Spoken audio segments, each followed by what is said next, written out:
Let's go. Let's go. Good morning, good afternoon, good evening, confident speaking community, depending on where you are in the world. I am excited today and I am ready to go. So I hope everyone has been having a fantastic day so far. And as I said before, sometimes you have to have that little jolt of something that gets you excited for the day and just ready to go get it. No matter what's going on, you feel like you're ready to just go do it and conquer the world. So I am extremely thrilled and excited that all of you have decided to join us today to come and spend a little time with us here in the Confident Speaking community, because I do not take it for granted that you choose to come and spend time with us here in this space and in this community. And I appreciate your presence because it's your presence that allows us to do what we do in this community. What good is a community if you don't have people that are there to support one another? And that's what we're here to do. And in this community, for those of you who may not know and may be here for the first time, the Confident Speaking community is about helping everyone become more confident and effective communicators in any environment. While we do discuss public speaking quite a bit, public speaking isn't the primary focus of this space and this community.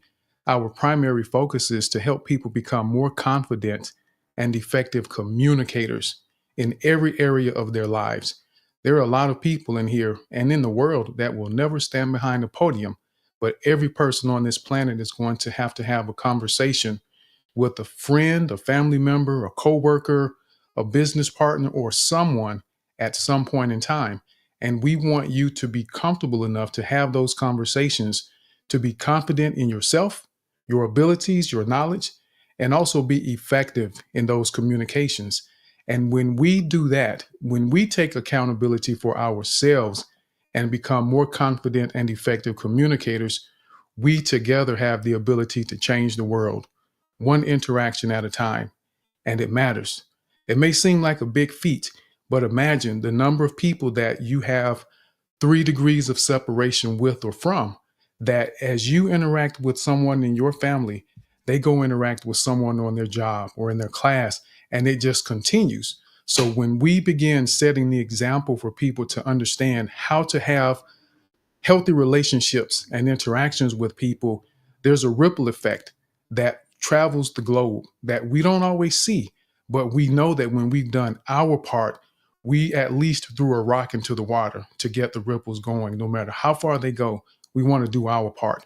And here in this space, there are a few things that we focus on. We focus on the 4 P's: our pitch, pace, power, and pause in our speaking. And that just helps add to the dynamics when we do present ourselves, so that it becomes a little more interesting for people to hear us and to follow along with what it is that we're saying. We focus on conciseness in this space. And to do that, we actually use a timer so that when people are speaking, People that have been here for a while get 2 minutes, and those that are new get 3 minutes as you acclimate to the intentional behaviors that we have in this space. We focus on learning to think on our feet.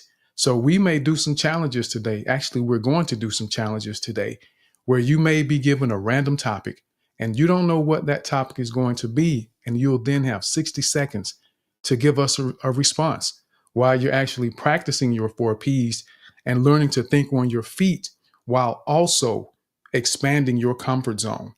And all of this matters because we have moments in life where we're afraid to speak up and share the things that are on our minds or the things that are in our heart.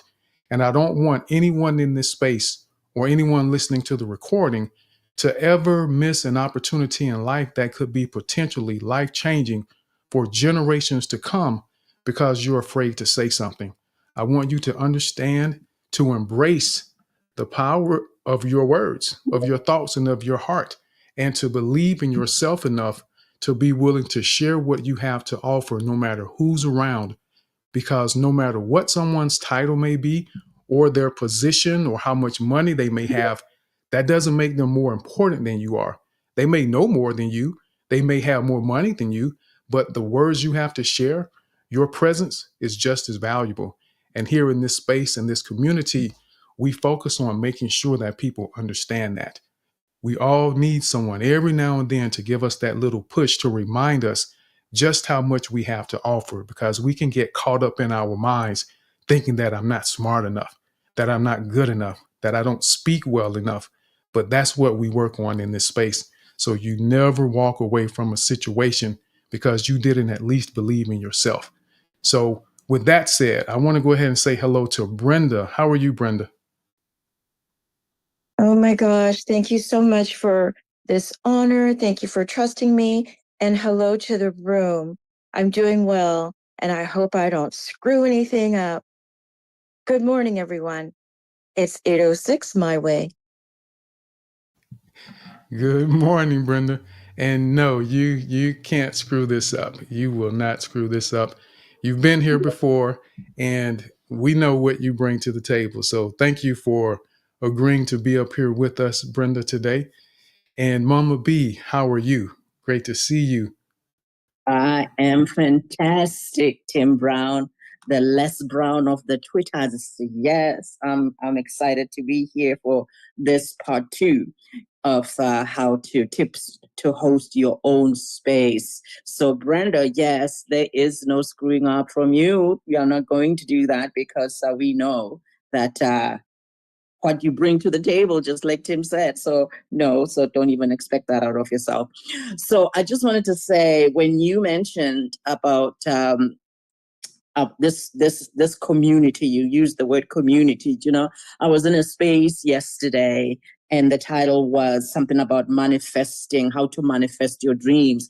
And the host there, Spranko, I don't know if he's here, but Spranko, he comes in here sometimes, and he said, you know, I think I manifested this community, he said, and it just had a little shift. It did a little shift in my head, in my mind, that I shared with everybody. That yeah, you know, when we are in these spaces that we are so dedicated and committed to, we are actually in a community. I mean, I knew that, but I'm just saying that many times we lose sight of how we weave communities, especially in this space here where we talk about communication. So this communication weaves community, and we absolutely are a community. I just wanted to remind people in this space that we're not just here at random, just, you know, not knowing what we're doing on a Saturday morning. For me, it's Saturday morning, but we're actually going somewhere. We're actually doing something. We're getting woven together as a community. So yes, I am excited to be here again. Mr. Brown, my broer, I'm done speaking. Me susta. I think I got it. Me susta. So thank you, Mama B, as always. Appreciate you being here and adding that additional perspective, because it's about what we are able to do together. And I just want to remind everyone, you know, we get caught up at times where we're working on things, we're trying to do things, and we feel like we have to do it ourselves. And don't get me wrong, there are times where you need to work in the dark. You need to work alone in a private place. But then, in order to maximize what you're doing, there's always going to come a time where we need other people with us along the way to help us move forward. And that's what community does. And you have to be vigilant about the type of community that you choose to be a part of, because every community isn't going to be there to help you or support you the way that you need. And that doesn't mean it's a bad community. It just simply means that it isn't the right community for you. And I want everyone to remember this analogy that I often use, that a cactus can't grow in the pond, just like a lily pad can't grow in the desert. So you have to find the right community. Don't be afraid to walk away, even though there may be some great people and nice people. They may not be the people that you need in that season of your life to move forward, to accomplish the things that you are intended to accomplish. And I know people can be uncomfortable with that. They're uncomfortable leaving and stepping away because we don't want to hurt someone's feelings. But you have to be more concerned about the bigger picture. And what I've learned for myself is that because I follow God as best I can in everything that I do, every decision that I make, I take a moment to pause to try to hear what God needs me to do in that moment, because every moment matters. All it takes is one moment of indiscretion, a split decision that can change your life or everyone's life that's associated with you. So I take those decisions seriously, and I ponder to try to understand what needs to happen in this moment. What's going to allow me to be obedient and move forward in the best direction possible at that moment. And sometimes that means stepping away from situations, circumstances, and even people. And we can't be afraid to do that. So what I want to go ahead and do, and since we've got three speakers that are up now, I'll go ahead and let Josh, Caleb, and Joshua go ahead and say hello to everyone. And then we're going to go ahead and get into the second part of tips to host your own space. So Josh, we'll go ahead and begin with you. How are you, sir? Welcome to the space. Well, happy Saturday morning, everybody. From Josh. Yeah, Josh. Well, we got two of them in the house today. Yep. I'll let you go first since you got hurt yesterday. Wasn't that funny? Dude, I didn't even actually do anything. It just was bleeding all over the place. I'm like, what is going on? I just felt something sticky on my arm. It was weird. But good morning, everybody. Hello, Mr. Tim Brown. What's up, beautiful Brenda? Yes, you are a woman of courage. Mama B, I'm sitting in your lap. We're snuggling, so I'm ready for the conversation today. But hello and good morning, everybody. Thank you, Josh. And I knew that there was Josh and Joshua, and I figured, well, I guess there are times that we may say Josh to Joshua, so that could have been confusing.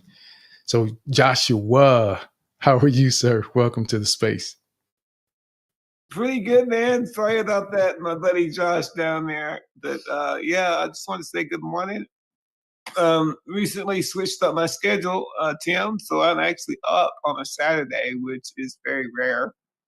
So it's good to see you, Mama B and Brenda, two fabulous ladies. And Tim, it's always good to hear from you. Always good to get that encouragement, not only in spaces, but I feel that spiritual encouragement that you bring to me, just being around you, Brother Tim. So thank you for living your faith out loud, and also just giving value to this X community when it comes to spaces. You've been here and you hadn't asked for anything, and man, you're a great example. And good to see Josh and Caleb as well. I'm looking forward to a great conversation, Tim. Absolutely. Thank you for that, Josh. And yes, I do. I live it out loud, and I do it strategically and as led. And it's something that I know that is important for me to do. And what everyone realizes, that even though I live my faith out loud, I don't try to impose it on people, because my job isn't to try to force someone to believe what I believe. I'm expected to live my life as an example that you can potentially follow. And when you get curious, I've got a lot of things to share with you that help you understand why I do what I do and how I do what I do. Because for me, it's been through God's grace that I have gotten to this point in my life. And there's so many things that I'll share at some point in time. It may wait for the book, and there may be little sprinkles that come out here and there that explain why I believe what I believe, and it is unshakable. So thank you for noticing that, Joshua. And Caleb, how are you, sir? Another one that lives his faith out loud. How are you? Good, Tim. I'm great. How are you, sir? Fantastic, fantastic. Awesome. Thank you for having me in the space. And hello, everybody. Hello, Tim. Hello, Brenda. Hello, Mama B, Josh, Joshua, and everybody in the audience. I'm looking forward to today's conversation. These are always circled on my calendar. Try to hear as much as possible. But we are living epistles. Each one of us has something to speak and something to say, read by all men, but written by God. So I really appreciate coming to Tim's spaces because he mixes so much wisdom and understanding as well as his flavor and his walk with the Lord, which is very nice. So, and of course, Brenda and Mama B, two powerhouses in the house as well, too. So a great team on stage. So thankful to be here. Thanks, Tim. Absolutely. Thank you, Caleb. And we'll jump into this. And so everyone knows, I did post an update to the tips sheet that I said I would do. There were some things that I knew I left off last week that I wanted to include, and those have been added. There's some additional information. So it's 2 pages now. And there's a few things that I will touch on this morning as we go through this. Tips for hosting your own spaces on X. And you can actually apply many of these in other environments. If you're doing a podcast, which some people may consider their space to be a podcast, if you take the recording and place it somewhere else, it's about the distribution and basically structuring it so that you're able to repurpose your information and your content in other places. But these tips and ideas, as I said earlier, it isn't something that you have to do. It isn't something that's guaranteed to work for you, but these are perspectives based on my experience, based on my observations, and based on what I have seen help people be successful when they're hosting their own spaces. And one of the things that I did mention last week, well, I didn't touch on as it comes to planning, the planning part of your space, something that I would encourage you to do when the space ends. And I actually need to move this to the end section after the space. But when your space closes, I would encourage you to go into your space and change the start time. For those of you that don't know, you can do that. You can actually go in and press the button. You can long press and change the start time of your space. So if your space began at 10 o'clock and it took about 5 or 6 minutes to get going, you can actually adjust the start time so it begins when the space actually began, and not have people sitting there listening through you fumbling around or trying to get people to join and going through administrative activities in the beginning. So it makes it a lot easier for them. Some people may not understand how to scroll. Sometimes the fast forward arrow works, sometimes it doesn't. And you don't want to lose people that are trying to hear what you have to say that may not be totally committed to hearing you just yet because there's too much dead space in the beginning. You know, I've seen times where even with mine, where there may have been 5, 6, 7 minutes of space that I didn't want to be there because something may not have worked the way that you wanted. So that's something to consider and think about. But with co-hosting, we talked about co-hosts last week. And one of the things that I added this week with the co-host is that if you don't necessarily have someone that you want to co-host with you, or someone is missing on a particular day, you can have a second account and a second device, which most people seem to have. Well, I say a lot of people seem to have second devices these days. And you're able to use that second account and profile as a co-host. And you can bring that up to actually make it easier for you to bring other speakers up. So that can be a useful tool for you if you're one of those people who aren't comfortable having someone else co-host with you, or you don't trust other people to follow the lead that you're trying to set in your space. That's an option that you can have. And remember, having a co-host or two co-hosts opens the door for you to have more speakers on the stage. With two co-hosts, you can have up to 10 speakers.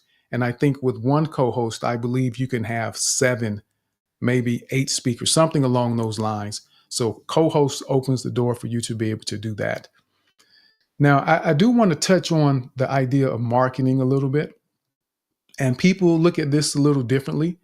And as it pertains to the marketing aspect, what I have found that works for me that I like to do, and I just feel like it's a good approach for me with my spaces, is I like to schedule it at least 3 days in advance and typically more. I try to have it posted by Tuesday at the latest. So we have the space on Saturday, so I typically try to have it posted by Tuesday. And I do that so that people who see it have an opportunity to plan for it. There are some people who may want to attend, and if they don't see it until the day of or the day before, they may have something happening that they could have rearranged, but because it was last minute, they don't have that option. And you will be surprised how many people will shift their schedules if what you're sharing with them is valuable enough. People will rearrange their schedules to be a part of what you're doing when you add that kind of value for their life. So be mindful of that and give them an opportunity to be prepared for when you're going to be doing your space. And when it's consistent, they already know, but it's good practice though, just for the new people, because there will be some new individuals who may not know about you and they see it ahead of time. And for those of you that may have special guest speakers that are coming and you want to make a good impression and you want to try to build some excitement, maybe even schedule it sooner, a week and a half, couple weeks, and promote it so that people know you have a guest speaker and it shows your enthusiasm to them and appreciation for their presence in your space. And if you think about movies, they start promoting movies 3, 4, 5 months before the movie actually hits the theaters. It's like coming this summer and we're in February and it's like, wow. So now I've got all this time to wait, but they're promoting it and building excitement because we have to realize that people don't always see our posts when we post them. You could have 1,000 followers. And when you think about these numbers, when you send out a post and you see where you got 10 people that liked it, you see 200 engagements, 200 views for your post, but you have 1,000 followers. So that's a great indicator that not everyone sees your post. And that's why beginning early is helpful and doing it more than once, multiple times.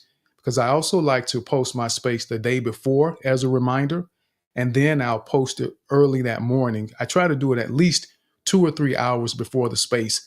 And Mama B is great with that. She helps me with that as well. She posts the space as well on Saturday mornings, just another reminder.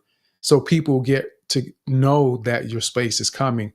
Because again, if you got 1,000 followers and only 200 views, that means someone didn't see what you posted the first time.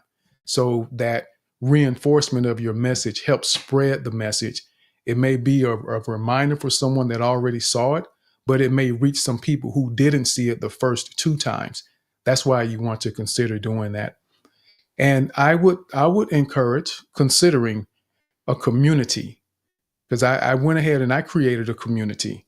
And what I use the community for, because I want to try to manage my time wisely. I don't use it to do a whole lot of engagement and a lot of back and forth in the community. I haven't to this point, because my primary goal was to provide an area for people to get updates and reminders about the space.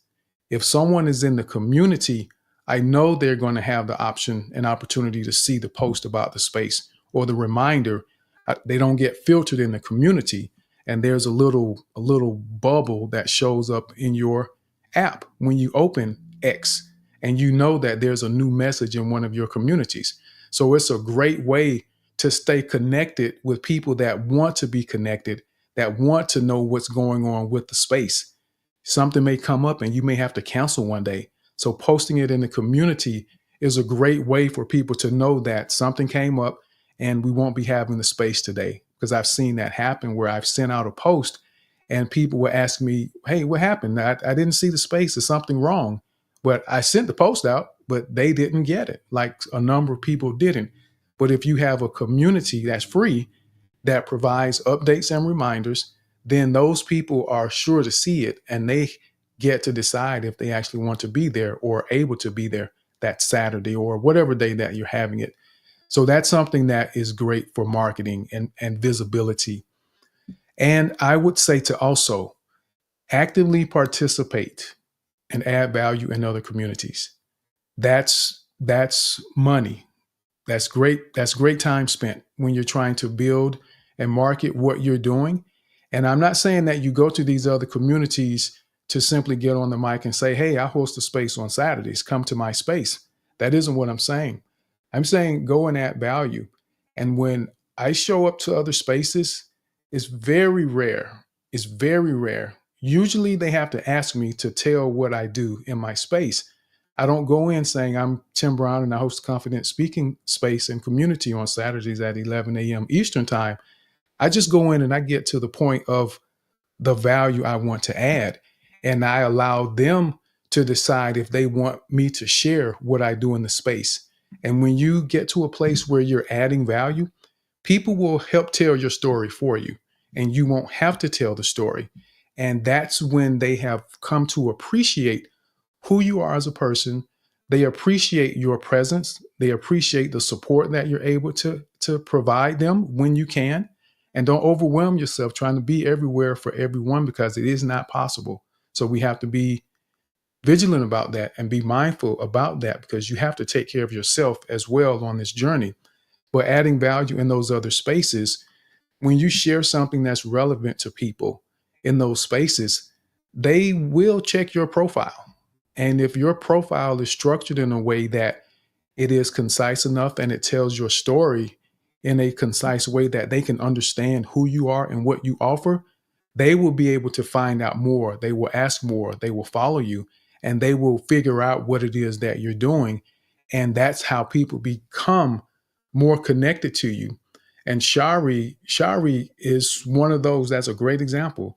She heard me speaking in another space, not come and say hi, but the hunt space where a lot of people from tech. So there are things that I was discussing and she heard me add a little value. And that led her to come figure out what I was doing in my space. And now she co-hosts and she does other things with us in the community.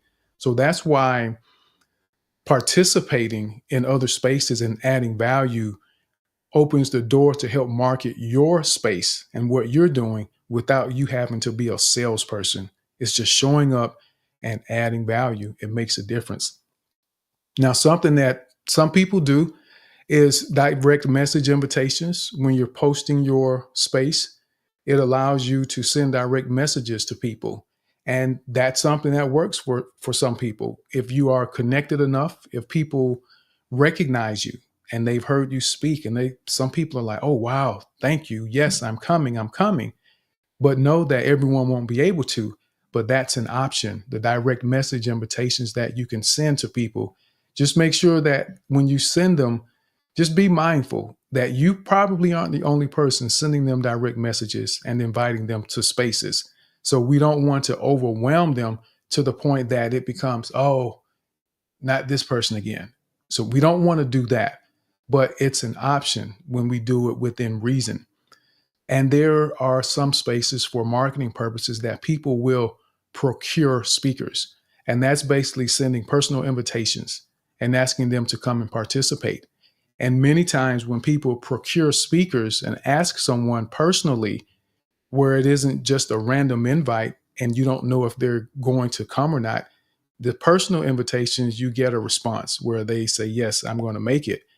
But when you procure these people, they will typically find people that have somewhat of a following, that are a part of a community, that they feel are recognizable on some level to help draw their followers into their space. So that's something that people do. And it's smart. It's a smart thing to do. And that's what everyone does when it comes to marketing is you're trying to figure out the best and most efficient way to draw people to what it is that you're offering. So that's another way when it comes to marketing for your space. And know this, that all marketing is an experiment until it works for you, because what I do may not work for you. What Josh does may not work for you. What Caleb does may not work for you. So you have to be willing to try new things. Don't be afraid to experiment with what someone else does, but try adding a twist. Your audience may be different, or your audience will be different, and your approach will be different to how you handle things.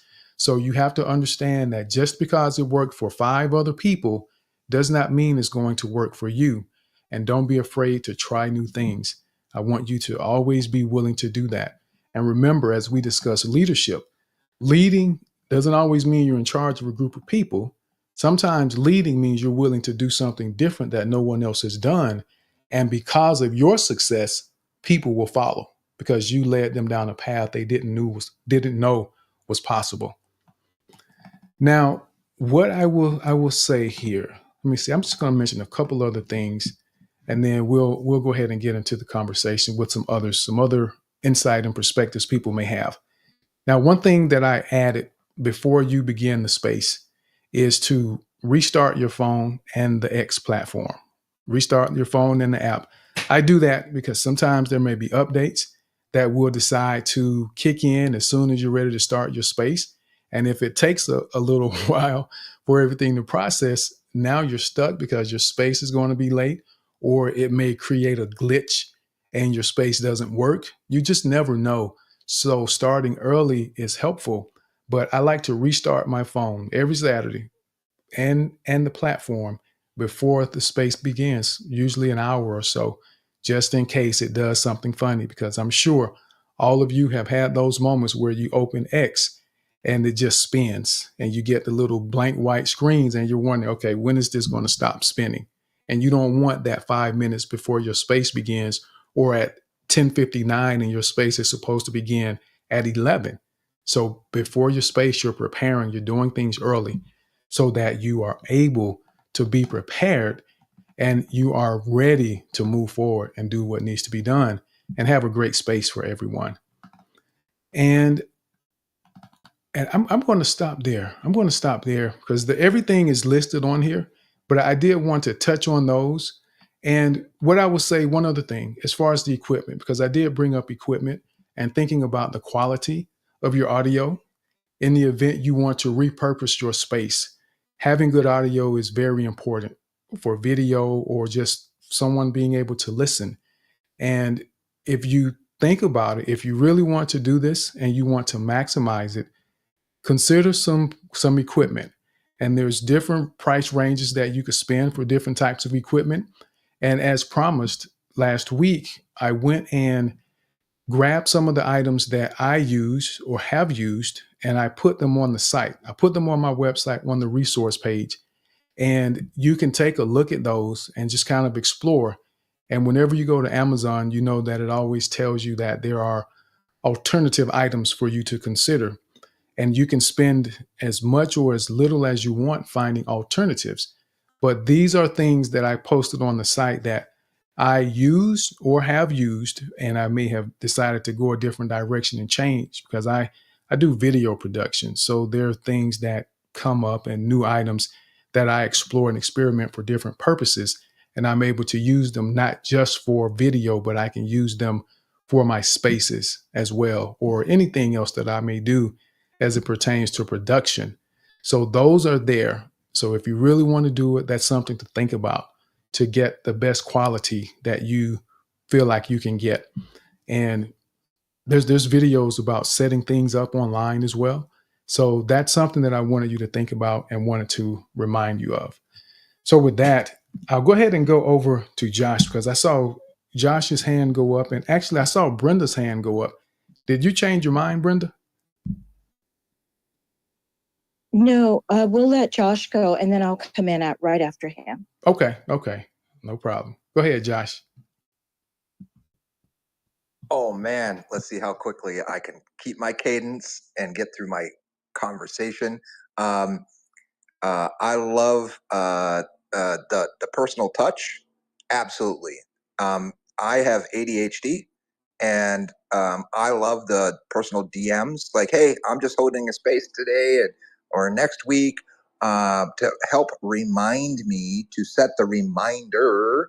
But even if I can't make it to the space, I like sharing it anyways, because you're my friend. I want to share it out to people so I can reach out to my entire community, even if I can't be there. I think that's appropriate because there's so many spaces going on all the time. They overlap, and which one do I choose and who am I going to support? But either way, I'm going to support you. I'm a content creator. I like doing my videos. Joshua down here, he gave me some constructive criticism, which was great. He's like, Josh, the audio was a little too loud in the background. And maybe, the length was too long. So I liked that trimming the beginning of a space, trimming it down. Once the space gets fired up, for me, when I do a space, it typically takes about 20 minutes for it to get like the engine warmed up. But I also wanted to make a quick comment on my own. Actually, it's more of a question than a comment. Is on the differences between me when I hold spaces. I do it on my iPhone. I just do it from my mobile device. I like it. I'm comfortable with it. But a lot of people do it from their desktop. A lot of people do it from an Android device, and it changes the thing. I was just in a space last night. Somebody was doing it, hosting from their PC, and there was no chat bubble, and it was hard to like do emojis. It was, there's all kinds of challenges. So I guess I don't know what your guys' opinions are on um, how you're broadcasting and hosting from what kind of device. Got it. Well, I can share from my perspective and what I do. Well, first, thank you for all the support, Josh. I really appreciate it, and it shines through. So I want you to know that I recognize it, and it is truly appreciated. And I will say this goes to something that I didn't discuss that's on the document about post space engagement. And Josh mentioned that he enjoys the DMs, and those are good. They are great to be able to offer and share with people. And what I would say is, for me, I'm not a ceremonial person. And I say ceremonial because when I just think about telling someone you love them, someone that you love, and if you tell me you love me 5 times in a day, that feels a little overwhelming because I know you love me, but you don't have to tell me 5 times in the day. So just, and that's why I say be vigilant and be mindful of how much we do certain things so that we don't overwhelm other people, but that you also don't overwhelm yourself. Because when you look at the post space engagement section that I added, there's some things that I will do, but I also am mindful that I don't want to burn myself out trying to respond to every post that someone made or everything that someone said, because I want people to know that they're seen and appreciated, but at the same time, you have to understand that there's a limit that you have, and your brain, especially after you hosted a space, you spend time and energy thinking, focusing, and processing, and that's draining on your body physically. So after, I do like to send that post and thank the speakers and listeners, and I'll try to respond to people that may have put things in the chat bubble or the trouble and answer questions. I try to do that as much as I can. But there's some days my brain is just like, nope, not today. We just can't do it. So we've shared in the space, and we'll just catch everybody on the next time. So don't overwhelm yourself with any of the things that you may do that you feel are part of your process. Just be mindful that you need to have the energy to do it and enjoy it so that you don't overwhelm yourself and get to a point where it feels like so much of a task that you no longer enjoy it or want to do it. And it's okay. People won't stop showing up because you don't respond to every post that they make. In our minds, we may think it because social media has everyone thinking that you got to like everything someone does. You've got to show your support and be visible with everything that everyone does. And that isn't the case. It isn't a reality, and it isn't feasible for us to do that. Because again, remember, when you start hosting spaces, your community starts to grow or the following begins to grow. You're going to have a number of people that are going to want your time. And there's only so much you can do. And you have to be okay with saying no at times, and you have to be okay just kind of taking a step back and just breathing and let things move on and just kind of let it go. You know how the conveyor belt comes by when you're at if you've ever been to a restaurant where the food comes around on the lazy Susan, sometimes you see something and you want to reach for it and you're like, no, I'm going to wait. I'm going to pass on that. And we have to let things go. And this is why our character and behavior is so important, how it reflects and provides an example for others. When people see us have the ability to behave in a certain way, they follow suit. So we don't get upset trying to pressure people to give us something or follow us or to like something. We don't want to create that kind of pressure for people. They'll do it when they feel it, when they want to. That's why I never ask people to follow me. I don't. If people want to follow me, then that's great. That means that I've added enough value that they want to stay connected to hear what I have to say. But I don't put pressure on them to follow me and stay connected. I don't put pressure on people to join the space and show up. So a couple of the things that I mentioned with the marketing, I don't do because for me, and this is the invites. And I wanted to say that because those are things that I don't personally do, but I know a lot of people do. And I don't do it because I'm going to miss someone and I don't want to just try to grab 2 or 3 people because I want everyone to feel like they're a part of what we're doing. And it becomes more of a task because there's so many other things that I do in preparation and processing to get ready for this and even thinking ahead and beyond the space. So you have to be mindful of how much you're doing so that you don't overwhelm yourself. And now to answer your question, Josh, after that very long-winded scenario that I just gave, I use my phone. I have an iPhone, but I also use my mixer. So once you do that, and you'll see on the site, if you all decide to go look at it under the resources page, I have the mixer, and then there's an adapter that allows you to plug into your phone and then plug it into the mixer. And this one has the mix minus that they call it, so that it has the ability to capture the audio from the phone and run it through the system. So I don't use the PC because I know the PC with X, it's a little bit behind what they do on the phone. So I want the most stable environment that I can have. So the phone is what I use. And I would say primarily the adapter for the phone is so that I can connect the charger to it at the same time and then still run it to my mixer. So that's the primary reason I got the adapter, because maybe 6 or 7 months ago, Twitter would drain when you're on a space and you aren't connected to a charger, it seemed like it would drain your phone in about 45 minutes, which it has gotten so much better now. I could literally go through an entire 2.5 hour space without being on the charger on my phone because they've improved. Something has improved either with the phone system or the way X uses battery power in the phone systems. So something has changed, but that's why I have the adapter there. So, Josh, you had a follow-up question to that? No, I'm just giggling here in the background. I'm going to raise my hand because I have another quick thought, but I don't want to keep the other hands. Okay. Okay. So I'll go to Brenda, and then I think Caleb's hand was up first, if I'm not mistaken. It was Joshua. It was Joshua? Okay. Okay. Thank you. So go ahead, Brenda. Thank you so much, sir.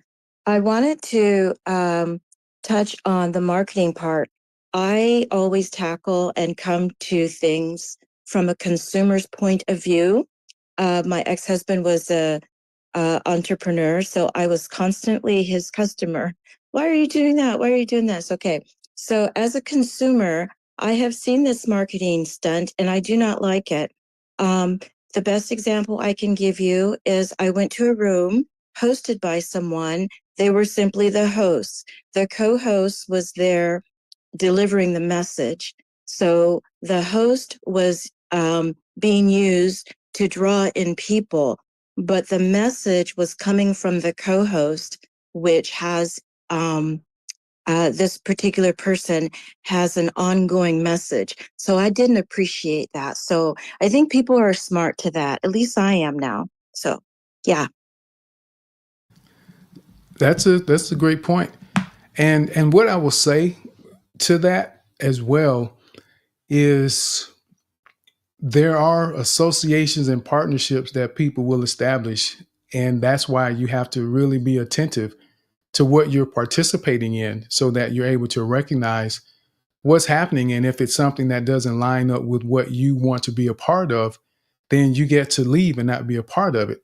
But you have to be attentive to what's going on. And it's probably the result of seeing something like that where people have abused those relationships. And yeah, those things will happen. Those things will absolutely happen.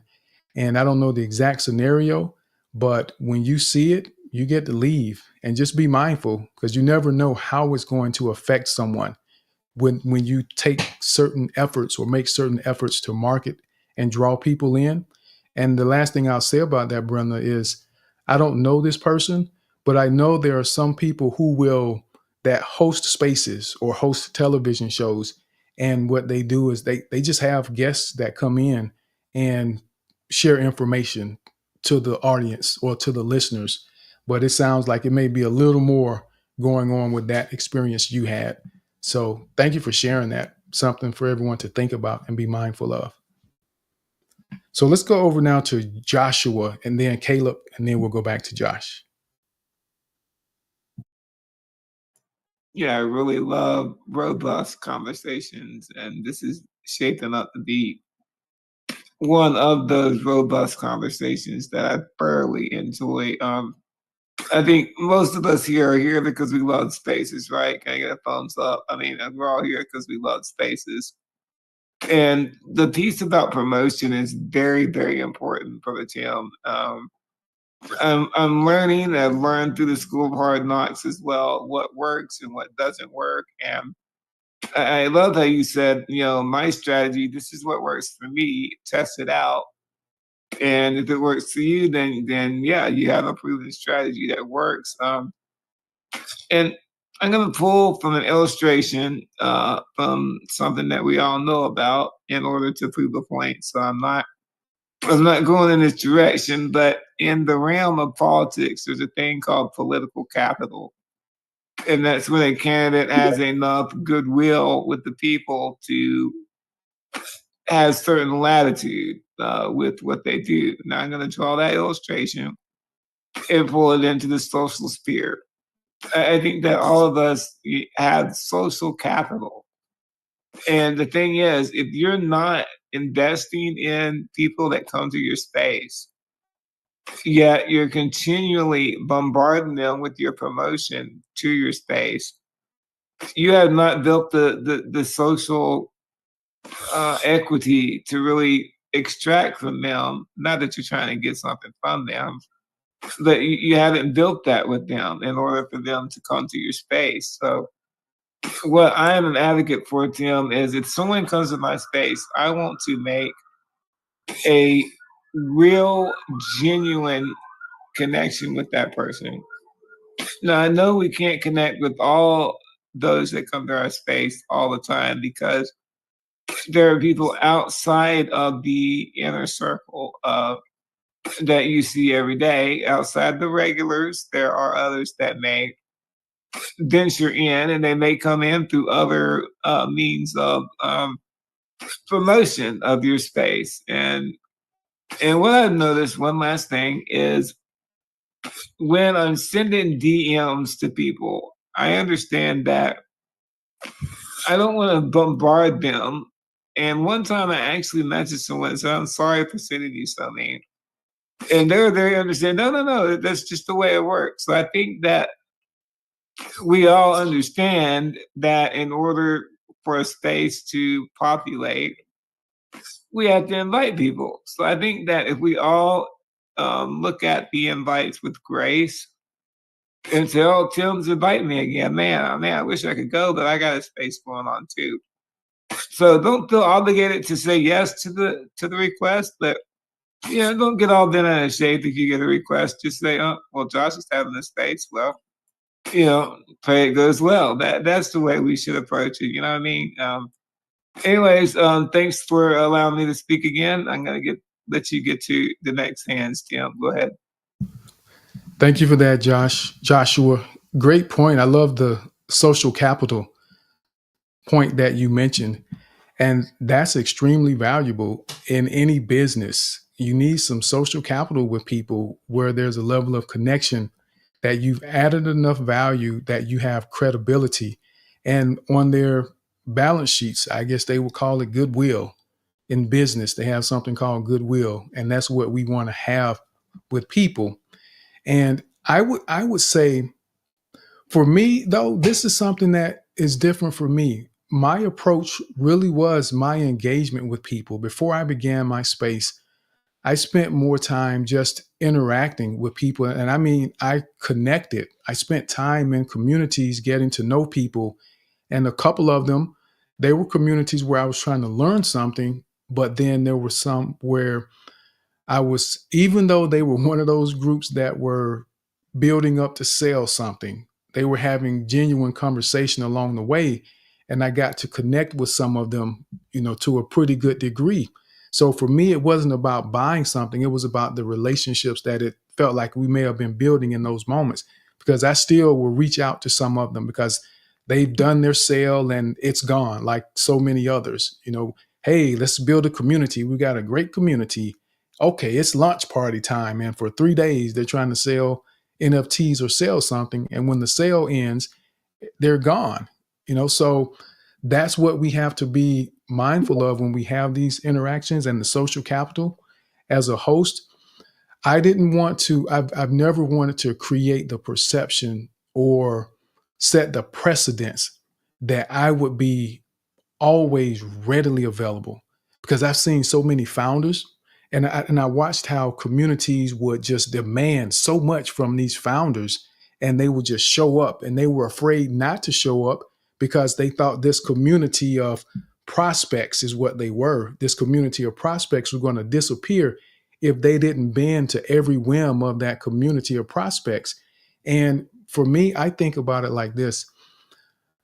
I add value. I try to add my value and connection as much as possible in these spaces. Because when we go to concerts, we don't expect your favorite entertainer to call you or send you emails when the concert is over. We don't expect that. We don't expect the teachers to necessarily call us or have those types of interaction. And that's part of us managing our time and managing our capacity to be available on a certain level. And this is why it's so important, or one of the reasons that it's so important to understand what your purpose is. What is your purpose?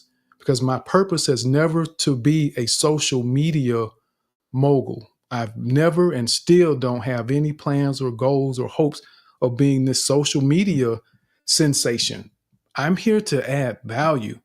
And my hope is that I add enough value in these spaces that people can say, okay, I can let Tim have a break.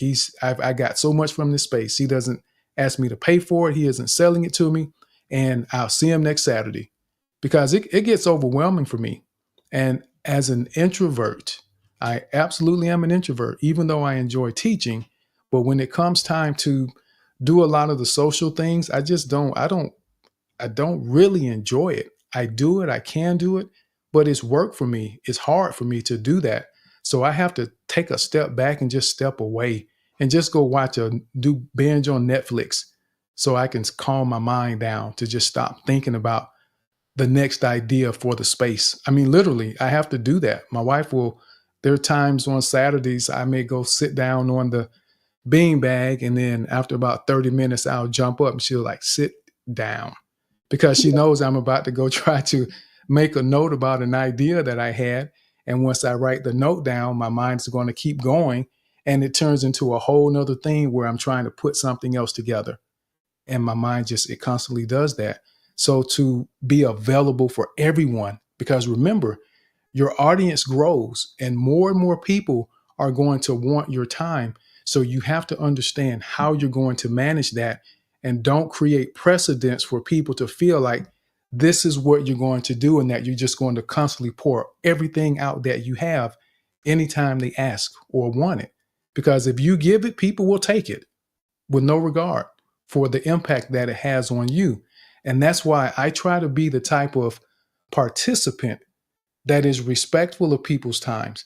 I don't impose my desires on people. If a host says they're trying to close their space and I had my hand up, I'll put my hand down, because if it's 120 and they're trying to close at 130 and I see two other hands or three other hands, I'll put my hand down, because I know the other people are usually going to take more time. So I don't want to impose. And this is about being understanding and respectful and courteous of other people's times. When they say it, they mean it. They want to do it. But as a host, what many of you will learn when you begin hosting spaces, people will keep coming, they'll keep asking, and people will take as much as we give. So I want all of you to understand that, and not just as a host, not just when you host spaces, but just in general in life. Be mindful of what you have the capacity to give to people, because people will take all that you have, and when there's nothing else to take, they'll move on to the next one. And that's just an unfortunate reality of life and dealing with people. But when you find those people that actually care about you, you will recognize that, because they're there to support you. And there are people that have in this community that come and it's like, hey, what can I do to help you? How can I help you? And they come offering to give and to help and to serve. And I didn't have to ask. And that's refreshing. So that's something to think about, for everyone, even if you don't host now, or if you have someone that is a leader for you, find out how you can help and add value to them, to refresh them the same way that they refresh you. And it's so important that we do that. And when and even in the Bible says, he who refreshes others will himself be refreshed. And that's about the generosity that I've discussed in the past several weeks. Having that mindset to be generous with people, however we can, in whatever capacity you can offer. And this, again, goes beyond hosting a space, because I want you, as we become more confident and effective communicators, this is part of the process, part of those details and nuances that go along with us building those relationships and having the interactions that create the ripples that we want to see spreading across the globe. So I just wanted to throw that part in there. But let's go now over to Caleb. Caleb, how are you, sir? I'm doing well, Tim. Thanks for having me on stage. Great share so far, everybody. I would add my perspective, just my personal take is, first of all, just to echo what's been said, your brand will speak for itself.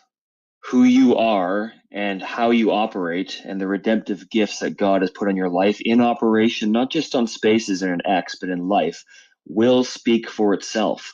One of my mentors who's passed on many years ago, he always said, you don't need to worry about advertising for yourself. Other people will do that for you when you put your stamp and you put your mark on the earth.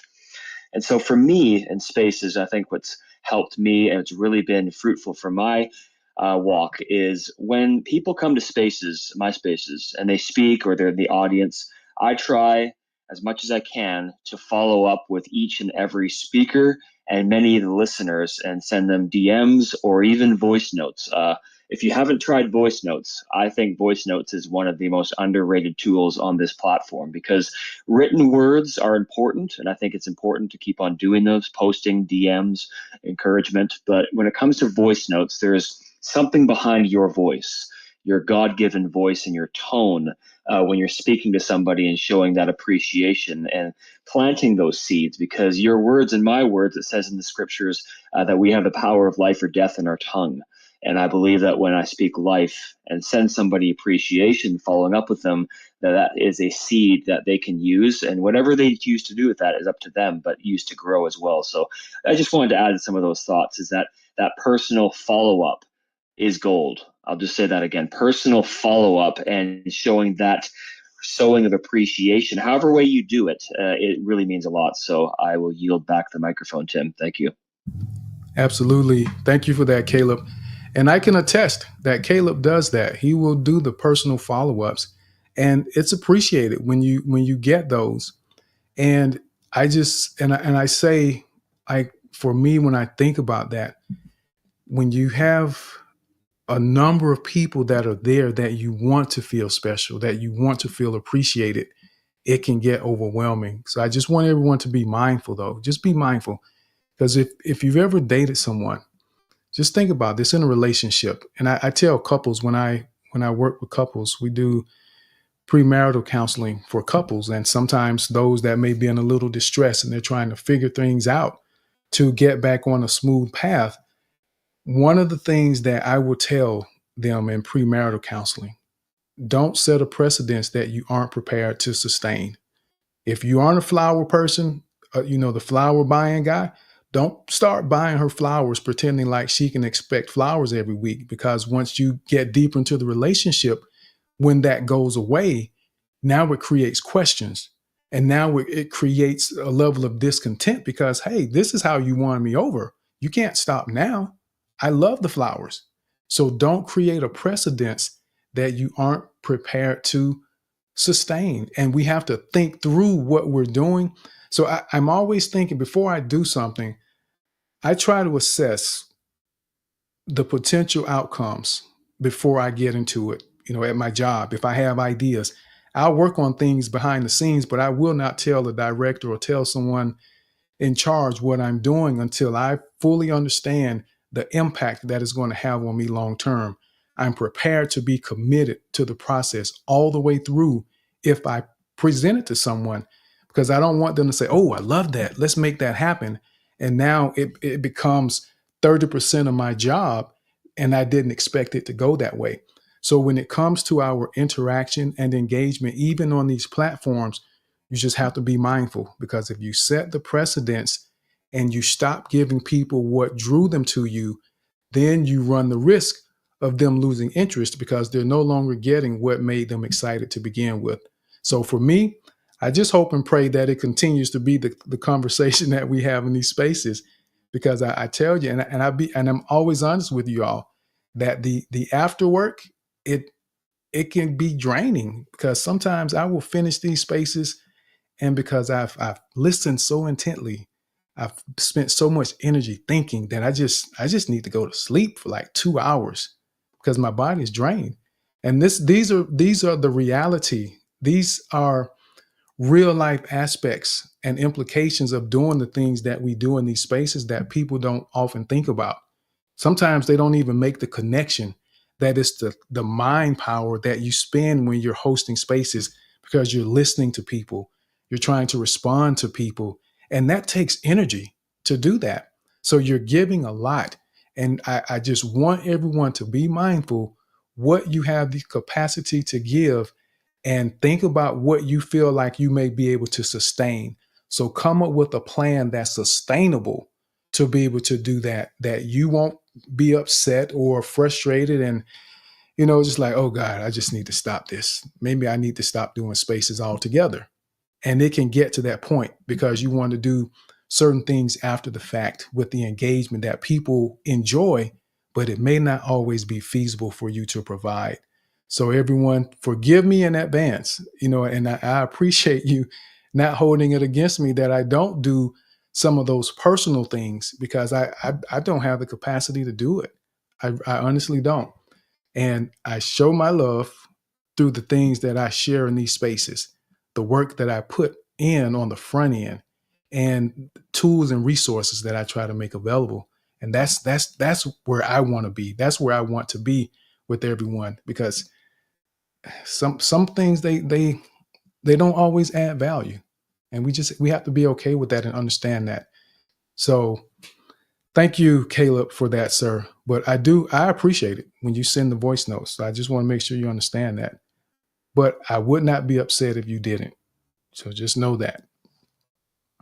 Mama B, I see your hand. And then we'll go to Josh and then the builder after that. Well, but Mama B, before you share, I just want to say thank you to everyone that has recently joined the space. We appreciate you being here. And today we are doing part 2 of tips to hosting your own spaces. So there's a bit of Q&A in here, share some things about marketing.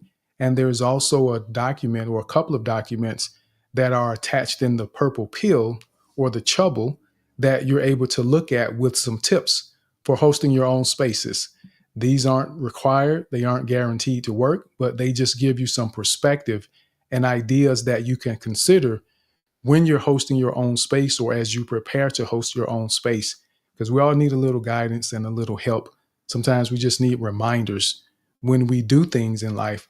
And I wanted to make that available for you based on my 2.5 years of hosting spaces and co-hosting and participating and also observing, because we learn from other people. So that's available to you. And I just want to remind everyone that everyone is welcome to speak in this space. Even though we're talking about hosting your own space, which I would imagine a lot of you don't have that in mind as a goal. But I also want to say that I would consider it, because every one of you in this space has value to add to the world. There are things about you that are special, and there are things about you that people need to hear. And you can open the door for them to connect with a different group of people on a different level.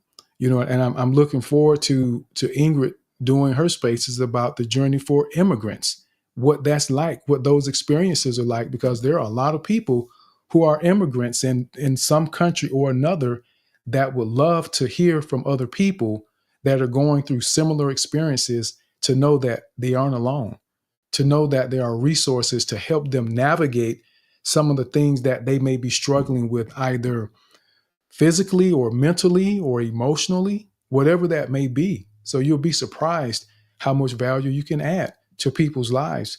So I want everyone to at least think about it. Ask yourself, after this space ends today, spend a few minutes and think, what would I host a space about? And it may take a few days for something to come to mind. Even if you don't host a space right away anytime soon, I want you to think about it. What would you potentially discuss in a space? What would be your theme? What would be your brand? And just begin that process of thinking about that, because you have something to add. So I wanted to make sure everyone knows that they're welcome to speak. We encourage people to speak, and we are going to do some challenges here today. So we'll probably talk about this for about another 30 minutes. And then I believe we'll delve into some challenges, and that'll give us plenty of time to give several people an opportunity to do the challenge. So Mama B, then Josh, and then the builder. Oh my gosh, that whole thing. Tim says, forgive me in advance. Yes, forgive me in advance, people. Yes, we forgive you, Tim. And as I was listening to you, and when you said, be mindful of the precedents that you are setting. And I started to think, yeah, that is so true. It resonated with me because I only have just a few followers, and I host spaces. And I was thinking about that actually just last week as I was doing the engagement of the chat after the space. I do my engagement on the Monday, and I think, wow, how is this going to be sustainable as I grow? And so I started to think about how to balance all of that, because yes, at the beginning, if the goal now, this is now, depending on your why, if your goal is to build a community, which is my goal, to build a community, some of what people have been sharing is the strategy to go, right? To keep in touch and do the after, the engagement and all. But then when you grow, when you're bigger, how do you get to do that, right? And still maintain your sanity. And then I was listening to you, and then I went into your website to check the resources page that you have mentioned, and I thought, yeah, Tim is doing all of this. This website was just a reminder, just as I was on it now, that of all of the stuff that you that is behind the scenes that we don't see, right? In addition to all of the growth in the community and the space itself. And I'm like, there is no way. There is no way that if I'm doing all of what Tim is doing, that I'm going to be able to do the personal touch as Mama B is doing right now with her little 500 people. 500 followers. There is just no way. If I, once I get famous and I become the, the Beyonce of the Twitters, there's no way. There's no way I'm going to be able to do it. So anyway, I just needed to say that. I'm done. Bye-bye. Thank you for that, Mama B. And that's thinking ahead. That's planning for growth. And see, a lot of people don't plan for growth. There are a lot of businesses who grow themselves out of business. They want to do marketing and they want to get all these customers, but they haven't thought through the process to understand, okay, I typically get 10 customers in a week, and I'm going to do this big, huge marketing campaign. So what happens if this campaign is very successful and now 100 people show up at your door and you've only been handling 10? Do you have the capacity to handle 100 customers at one time? And you need to understand that. You need to understand, what is it going to take to handle 100 customers consistently? What's the process? What's the system? How much staff do you need? How much inventory do you need, depending on what you're doing, to be able to handle that? And that actually puts some businesses out of business because they grew too fast and they didn't have the ability to handle the capacity. And when you can't handle the capacity like that, you usually get one chance. And if you blow that opportunity with a customer that's trying to figure you out, they figure, oh, they don't have their stuff together. Let me go somewhere else. And then you're done. You've lost that opportunity that you may never get again. So be mindful of that. So I'm glad you're thinking about it, Mama B, and that you are processing ahead, because it's important that we do that. We have to think ahead and beyond just the here and now, because there are implications beyond this moment when we make decisions that we have to be mindful of. It's really important that we do that. So Brenda, I see your hand up. Okay, I put my hand up because I think Caleb had a follow-up question for you, Tim. And I want to say, there was a restaurant one time, it's called Chow King. And when they first started, they were so delicious. There was a line going out the door. They gave you so much, but once they got established, they became horrible. So I no longer go to Chow King. So, okay, Caleb, you go. Okay. Thanks, Brenda, for that. Yeah, I just wanted to follow up what Tim was saying there before, and which is, what may work for Tim, what may work for me, may not work for you, and vice versa. So it's about having your communication style, and you're showing your appreciation to those in your spaces and for those that are around you, and also balancing that with not getting burnt out. Like that's a huge thing here. Like Tim's touched on that. We've been touching on that, just to fill up your tank and knowing when to withdraw. Like I believe in Jesus, as my higher power, gate, energy, God.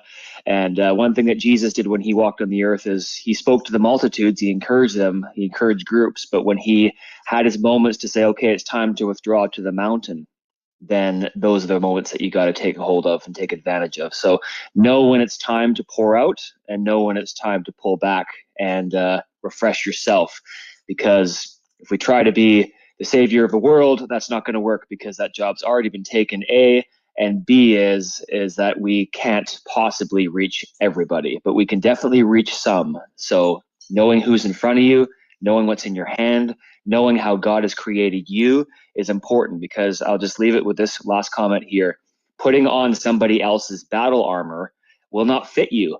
It's not custom for you, but it's custom for them. So know what armor is your armor and what armor isn't your armor, and just taking that in stride. So I just wanted to say to Tim that I agree and appreciate where he's coming from too, because I don't want anyone to get the impression of that you feel like you have to follow up with every single person. Obviously, that's not possible, but at the same time, doing things in balance as well too. So thanks for that, guys.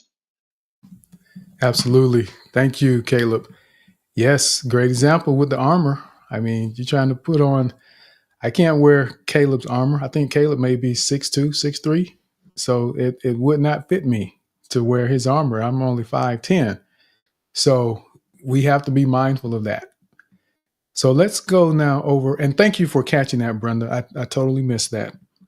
So let's go now to Josh and then the builder. You know what's great, Tim? What's that? We haven't heard a single chime of the bell, a reminder today. I have yet to hear it. So everybody is learning and practicing. It's great. I love what Caleb was saying. My style is different than Tim's style. So when I host a space, it's different than Mama B's style. It's completely different. I'm neurodivergent. I try to manage my spaces the best that I know how. Um, and I have a very hard time like navigating things. So hosting a space, I don't want this to sound intimidating or be fearful, but it's possible for somebody like Josh to host a space, but trying to navigate the chat bubble, trying to navigate the back channel DMs during the space, I miss a lot of the conversation. I miss a lot. I'm present, but I'm trying to navigate a bunch of things and doing tasks that are very challenging for me to do. And um, I always have to go. So for me, I always have to go back through and re-listen to the recording of my own space. Number one, just to capture the information that was shared because my brain is spinning all over the place. And also critique myself on how can Josh be a better space host. The other thing is getting back to everybody. Oh yeah, it's overwhelming. If I send Tim a DM and he doesn't get back to me, oh well, maybe Tim got the message when he was in the middle of cooking dinner and he caught it, but maybe he just needed to unplug for a second, and then it went by. I think being overwhelming in the DMs and stuff like that. Yeah, be careful with that. The messages down in the chat bubble. Try to get back to everybody, but I think it's okay. At least I feel that way. So if I don't respond to you, it's nothing personal. It's nothing personal. It's just, my brain is all over the place. Squirrel, squirrel, squirrel. If I don't respond right away, I'm probably going to forget. So I have to be careful when I open up a DM that I'm prepared to respond. But sometimes I just miss them and I'm like, oh, well, this is fun, Tim. Thanks for the message, even though I didn't respond. So anyways, landing my plane. Great point, Josh. And that happens. I do it from time to time. I'll see something and I get distracted and I don't respond in that moment. Or I may have been trying to think, okay, how do I want to respond? And then I get distracted by something else and then I forget to respond. But if I think about it, I'll try to go back and, I'll apologize that I didn't at the time and I'll follow up when I can. But just it's important, everyone, because there are going to be people when you're hosting spaces that will get upset and they will express their upsetness from time to time. Some of them will try to do it in a nice way, and they may come into your space and say, "Hey, I sent you a message. I hope you can respond back to me," because they feel like they have to be heard, and you will have to understand how to navigate those moments and those types of interactions with people because it will happen at some point in time. And some people are a little more sensitive to things than others. And I'm not saying being sensitive is a bad thing, but some people are more sensitive than others when it comes to circumstances like that. I know someone that if she knows you're having an event, you can call her and say, "Hey, we're having a party. I just wanted to let you know so you can come through and hang out with us." And well, not a party. Let's say something where they typically will send invitations to. Just say that, an event. And if you tell her, but don't send an actual invitation, she gets upset and she's a little offended that she doesn't get the physical invitation, even though you invited her verbally. She wants a physical invitation. So we just have to be mindful. And this goes into the confident and effective communicator that we're all striving to be, is that we recognize the nuances of dealing with different people. Everyone has different needs. Everyone has different perspectives about how things should happen. And we cannot assume that everyone is going to respond the same way. I can't expect that Angel is going to respond the same way that Rose responds to a joke I make. One of them may laugh and one of them may not. One of them may have had a life experience that makes them feel like, you know what? I don't think I like him. because what I said reminded them of someone that hurt their feelings in the past. So there's so many nuances, and we have to be okay that we won't always get the response or the reactions that we're hoping for when we engage with people as a host, as a speaker, or as someone sending private messages to people. It just won't happen. And we have to be okay with that and give people grace, as Josh said, because they may be busy. They may have forgotten. And Mama B referenced 500 followers. Imagine when you've got 10,000, how many people are looking for you and asking for you to be present in something that they're doing. When you add value, people want you to be around, either in this space or on your job, in your home with your family. When you add value to people's lives, they want you to be around. So you have to understand what you have the capacity to give, what you can offer, but you also have to develop the ability to say, no, I can't, and be okay with that, because they will. And if someone is not okay with you saying, I don't have the ability to do it now, and you have to say no, then they probably don't need to be in your life anyway, because they don't care enough about you to respect your well-being. So you might have to say, well, no to this relationship, and love them from a distance if it's that kind of relationship. So thank you for that, Josh. So let's go now over to the builder. How are you, Mr. Builder? Yeah, hello, each and every individual on the call. Yeah, hello, Tim. I am much grateful for accepting me to speak. Today is the first day I find myself speaking on your space. Yes, so I am a little bit nervous, seriously, because I don't like crowd like that. Yeah, I enjoy speaking. I love speaking, but to individuals. You see, like I like talking to one person, like at most two people. But if it is, it's more or less like a community. Yeah, I find it very difficult to articulate my thoughts. So I love this space. I really enjoy whatever thing that is being shared here. And I got to know about this space, I think, last week, and I've listened to almost all the recordings that like you did previously. And I must say that Mama B, seriously, you are very infectious. Like, yes, the number one name that sticks with me, like when I am listening to the conversation you guys are having, yeah, Mama B, like, yeah, seriously, I know that each and every individual will attest to the fact that Mama B is very like loud when it comes to, having a conversation or maybe sharing an opinion.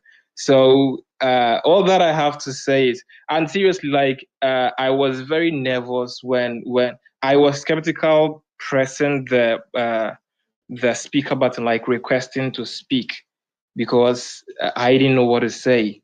I didn't know whether I can articulate my thoughts well. I didn't know whether I'll make mistakes and all that. But I just started out as a coach. Like I want to be a life coach. So I know that being in that field, you have to communicate with people, you have to share your ideas and help people and all that. So I know that by doing this, by taking this step, I am heading towards that direction. So kudos to each and every individual who is on this call, and I am very, very happy that I have taken this step. And yeah, I will try as much as possible to be I'll try as much as possible to be a part of this community each and every time you are having a conversation such as this. I am much grateful for each and every individual on this call here. And I think this is where I'll drop the mic. Thank you.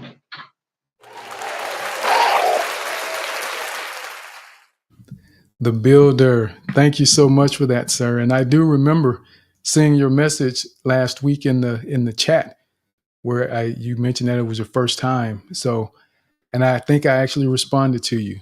But thank you for being here, and thank you for setting a great example for people who are new to speaking in front of groups like this, and demonstrating that it's okay, that you will get through it just fine and you will survive it. And you did a great job with that.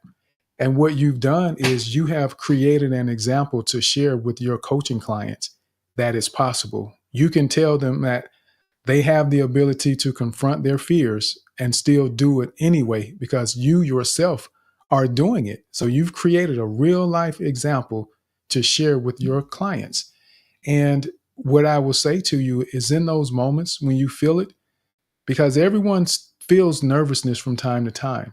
And for those of you that haven't heard us say this, is that no matter how long you've been speaking, those butterflies can show up at any moment. You just never know when you're going to feel butterflies. And I've shared with everyone that I've experienced butterflies twice this year before I spoke in an environment. Twice. So you just don't know. But what happens in this space or when we practice is you learn how to handle it. You learn how to manage it because it doesn't go away. So don't try to eliminate the fear. And it isn't even fear that you're experiencing. It's just your body saying, hey, I'm not really sure what's going to happen. And this is an important moment. So I'm going to give you a little bit of adrenaline just in case you have to run, because I don't really know the difference between danger and the excitement. I just know that this is what you need in those moments, and that's adrenaline. So you get that rush of adrenaline and your heart begins to beat fast. For some people, your hands get a little sweaty. Some, your knees and legs begin to shake. But at the end of the day, if you take those slow, deep breaths, it allows your nervous system to slow down and it allows your brain to understand that it's okay. We are not in danger. Relax and let's get ready for the moment. So kudos to you, the builder, for doing that. I'm proud of you. This is my first time speaking with you. And I'm proud of you for doing that and letting us know. And you didn't sound nervous, and I love the cadence that you had. You sound like you are prepared for what you're doing and what you're planning to do. So thank you for doing that. And we're glad to have you and look forward to you participating more in the future in the space. We really appreciate you. So let me see. Let me go ahead and bring, I know Ingrid was up to speak. And you know what? Something I'm noticing, it seems like they've made an adjustment on the platform where when the person puts their hand up, it shifts them. It seems. Well, I'm kind of still evaluating that. And one other thing I wanted to mention with what Josh shared earlier is that there's a lot going on while hosting the space. And this is something that you want to be mindful of, understanding what you have the capacity to do. And this is where I also set the precedent for everyone is I let you know that I can either listen to you or I can read what you put in the comments. I can't do both. My mind, my brain just doesn't work like that. And I commit to listening as you're speaking so that I can take in what you're saying and be able to provide some type of reasonable response and demonstrate that I'm actually listening to what you're saying and understanding what you're sharing. Because when someone chooses to share something with you, it's important enough for them to put themselves in a potentially uncomfortable situation. So we owe it to them to pay attention to them so that we can acknowledge what it is they're sharing with us and show a level of appreciation and acknowledgement of what it is that they've chosen to share with us. Because we don't know how important the things they may share could be to them. And as the builder just shared, he has aspirations to be a coach. He wants to do more speaking and he wants to get more comfortable speaking in front of people. So we owe it to him as hosts and as participants to demonstrate that level of support that says, hey, man, we're cheering you on. We're right there with you. And that's what this community does for those of you who may not know, that may be here for the first time today or the second time and haven't heard us discuss this. I thank you for being here, but we're here so that you can make the mistakes that you need to make to figure out how to not make those mistakes when you're out living your life in other places. So we encourage you to come up and make mistakes. We encourage you to come up here and be scared, be nervous. But at the end of the day, we just want you to make progress. And that's why we open the door for you to come up as a speaker, and you don't even actually have to speak.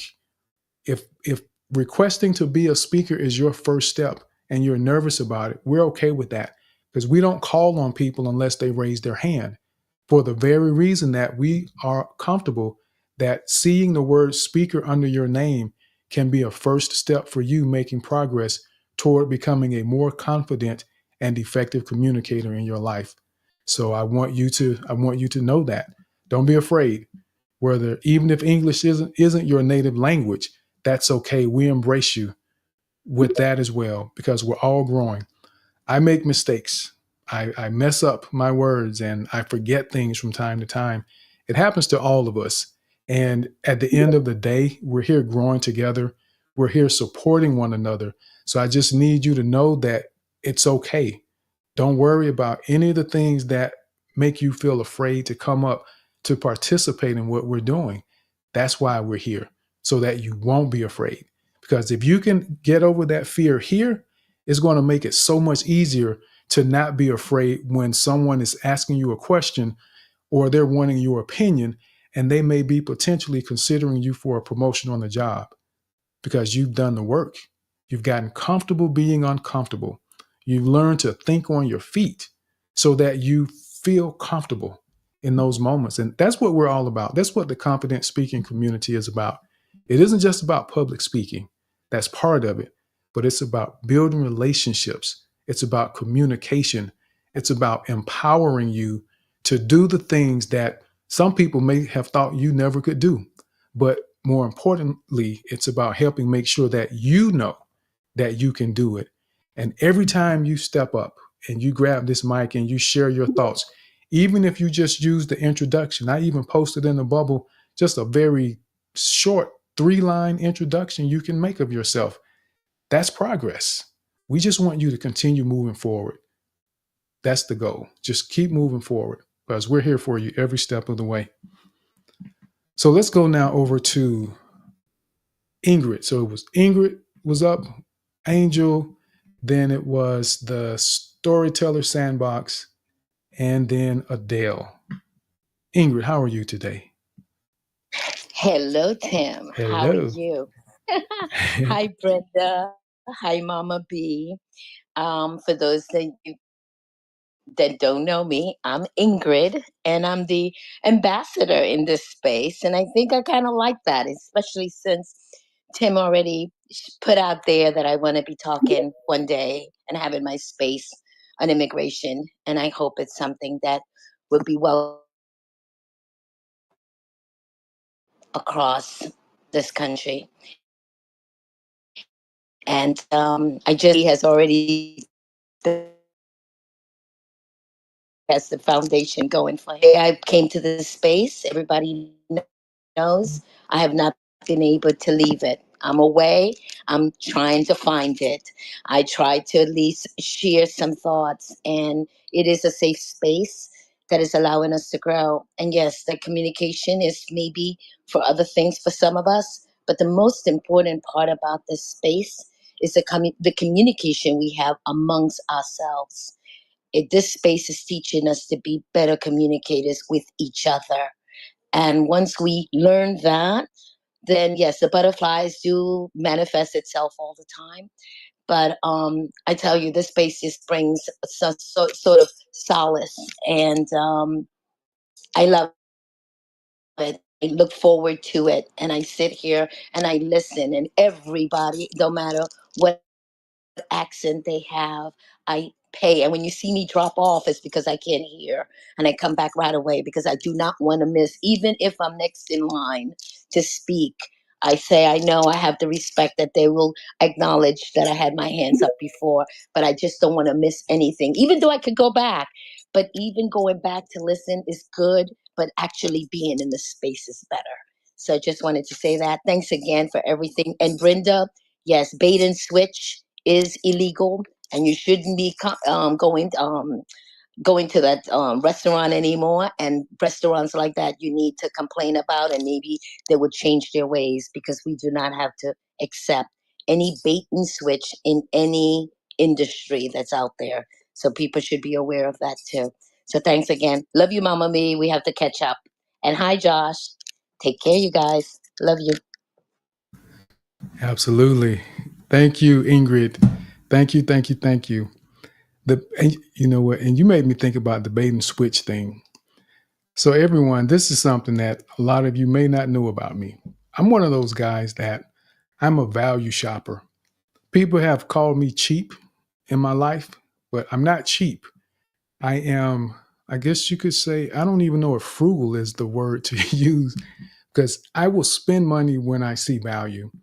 I don't value a $15 and $20 ticket to go to the movie theater. That isn't value for me.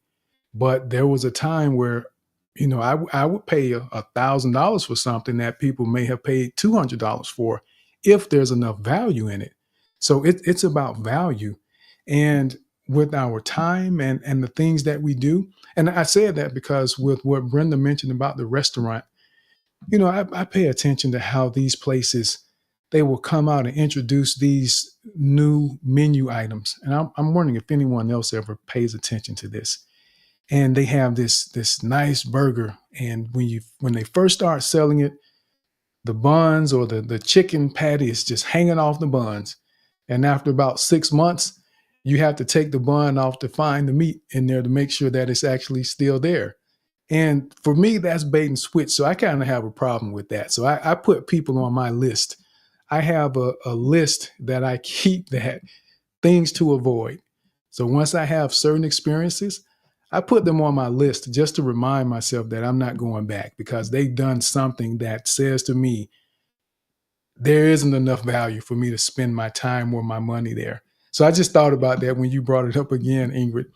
But absolutely, Ingrid, definitely one of the ambassadors in this space. And we appreciate you so much, Ingrid. And just look forward to just continuing growing together, as you said, with all of us and everyone. We want to see you growing with us all because this connection that we have, that we're building, it's about everybody winning. I want everybody to win. I want all of you to win and experience the best that life has to offer. And that only happens if we're willing to give our best. And that's why we come in here and we're willing to practice, practice, practice, practice. Because no matter how much information I give you, no matter how many ideas Josh gives you, or how inspired you may be by what Mama B says, you have to do the work. You have to do the work.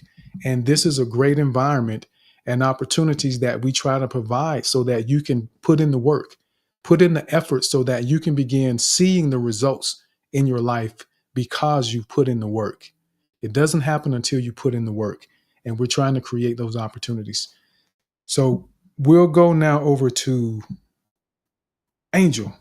Angel, how are you today, sir? Good afternoon. I'm okay. I caught the topic last week, and so I know this is part two. And I am actually hosting a space next week on Thursday, which I've put in the nest. And I didn't really come up to speak about that. It was more about the idea of hosting your own space. And I can tell you that this is my 7th space that I'm going to be doing. And about 5 or 6 of them I've done without a co-host. So if you're working without a co-host, it's like spinning plates. When you know one's about to drop, and you've got to catch it and get it spinning again. So you can feel nervous, and you'll I suppose you're working through that. That's how it will feel, like spinning plates. But I've spoken in the past in this space about the idea of doing something afraid. Your first space isn't going to be perfect. So make your peace with that fact and just get to thinking about doing the best you can, because the best you can is good enough. You always have a lesson to learn from that first space. What can you do better? Now that you know better, now that you've got that first one under you, how can I improve it? Even the more seasoned hosts will think of things that they can improve. And I also said in a previous space that part of being a good host is being as good a listener, if not a better listener. So I feel like this art is lost a lot because sometimes, especially on places like Clubhouse and in some of the more popular spaces, you have popcorn spaces. So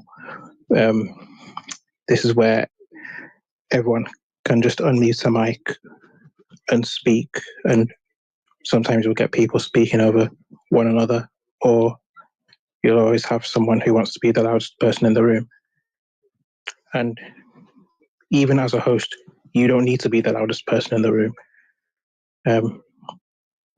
It's okay just to bring people into the conversation. Just imagine you're all in a circle, and everyone's a part of this circle. So, or around the water cooler, there's enough water for everybody. Everybody gets to be listened to, not just heard. And you can bring people into the conversation, even if someone's quiet. Just ask them how they're feeling, and acknowledge that they're there, because time is currency, and they can be anywhere in the world, but they've chosen to spend that time with you. And that's always something that as hosts we express gratitude for. So those are a few ideas I'd leave with you if you're looking to host your first space. I know my next one isn't going to be perfect, but I feel confident enough to create a poster for it and tell you I'm going to have my ellipses, and I'll read poetry and do whatever the hell I want in that space. But you're welcome to be there. It's my party and I'm letting you in. And that's, I feel like that's a nice way to go about it, especially if you're still trying to build your own confidence in taking the next step. So I'll leave a few of those thoughts with you. And if you're able to attend that one on Thursday, I would appreciate it so much. If not, then I hope to see you at the next one, which I hope will be late next month, because that would be the 2-year anniversary of my first space. And I can tell you that the last 2.5 years or so have been on quite a journey in these spaces with working on my self-confidence, and I've stumbled along the way. I'm still working on that, but I think you have to see past the nerves to the idea of something better and believe in that with all your heart and pursue it.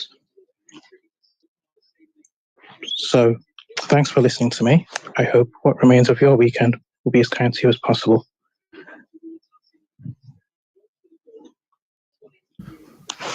Thank you for that, Angel. Absolutely. And congratulations beginning the journey and also continuing the journey. And as Angel said, do not expect it to be perfect. And I encourage you not to expect anything to be perfect in your life. The more you do it, the better you get. Practice makes better, and it leads to permanence. It reinforces those behaviors. And what we want to do is learn to practice properly. We don't want to practice bad behaviors either. So you want to put yourself in an environment where you're able to learn to practice the right way. And that's why, or part of the reason, community is so valuable, because you get to glean, You get to learn from a number of different people that have a number of different experiences and a number of different backgrounds that could be valuable to you. So just know that it won't be perfect. Don't worry about that. It gets easier over time and you get better the more that you do it. And you have to be okay with that. And don't worry about what people are thinking, what they may be saying, because no matter how good you are, there's always going to be someone that has something negative to say, no matter what you do. So just make it harder for them to say something negative, because if they do choose to say something negative, my perspective on that is, if someone has something negative to say about me and they say it to anyone that knows me, they look like the silly person, because I've demonstrated through my character and the consistency of who I am that what they're saying isn't true, because people know who I am. So don't worry about it and just keep striving to give your best and keep doing what you're doing, Angel, for sure. Thank you for sharing that. And let's go now over to. Thank you. Absolutely. Yeah, I'll just say that not to worry so much about failing. I've made a million mistakes, and before my time ends on this earth, I'll probably make a million more. But it's what you learn from the failures. As I said before, now that you know better, how can you do better? And people are going to see you stumble, but you won't be the only one who has. It could just be that you found a million ways to do something wrong, but you're just trying to find the right way. And sometimes the beauty is in the endeavor. And it's all right to be content with that, I think. So, yeah, if you're thinking about hosting a space, don't be afraid to do so. Now, I wish I'd been able to get a co-host. If you're still worried about doing it on your own, maybe start with a small group. Maybe if you can get somebody, that will be helpful. But then the other thing is, you may have quiet space as well. This is quite a packed space, but it's about how you frame it. So about 3, 4, 5 people, that's a band of friends. 10 people, it's an even bigger band of friends. 30 people, that's a classroom. Double that, it's an oversized classroom.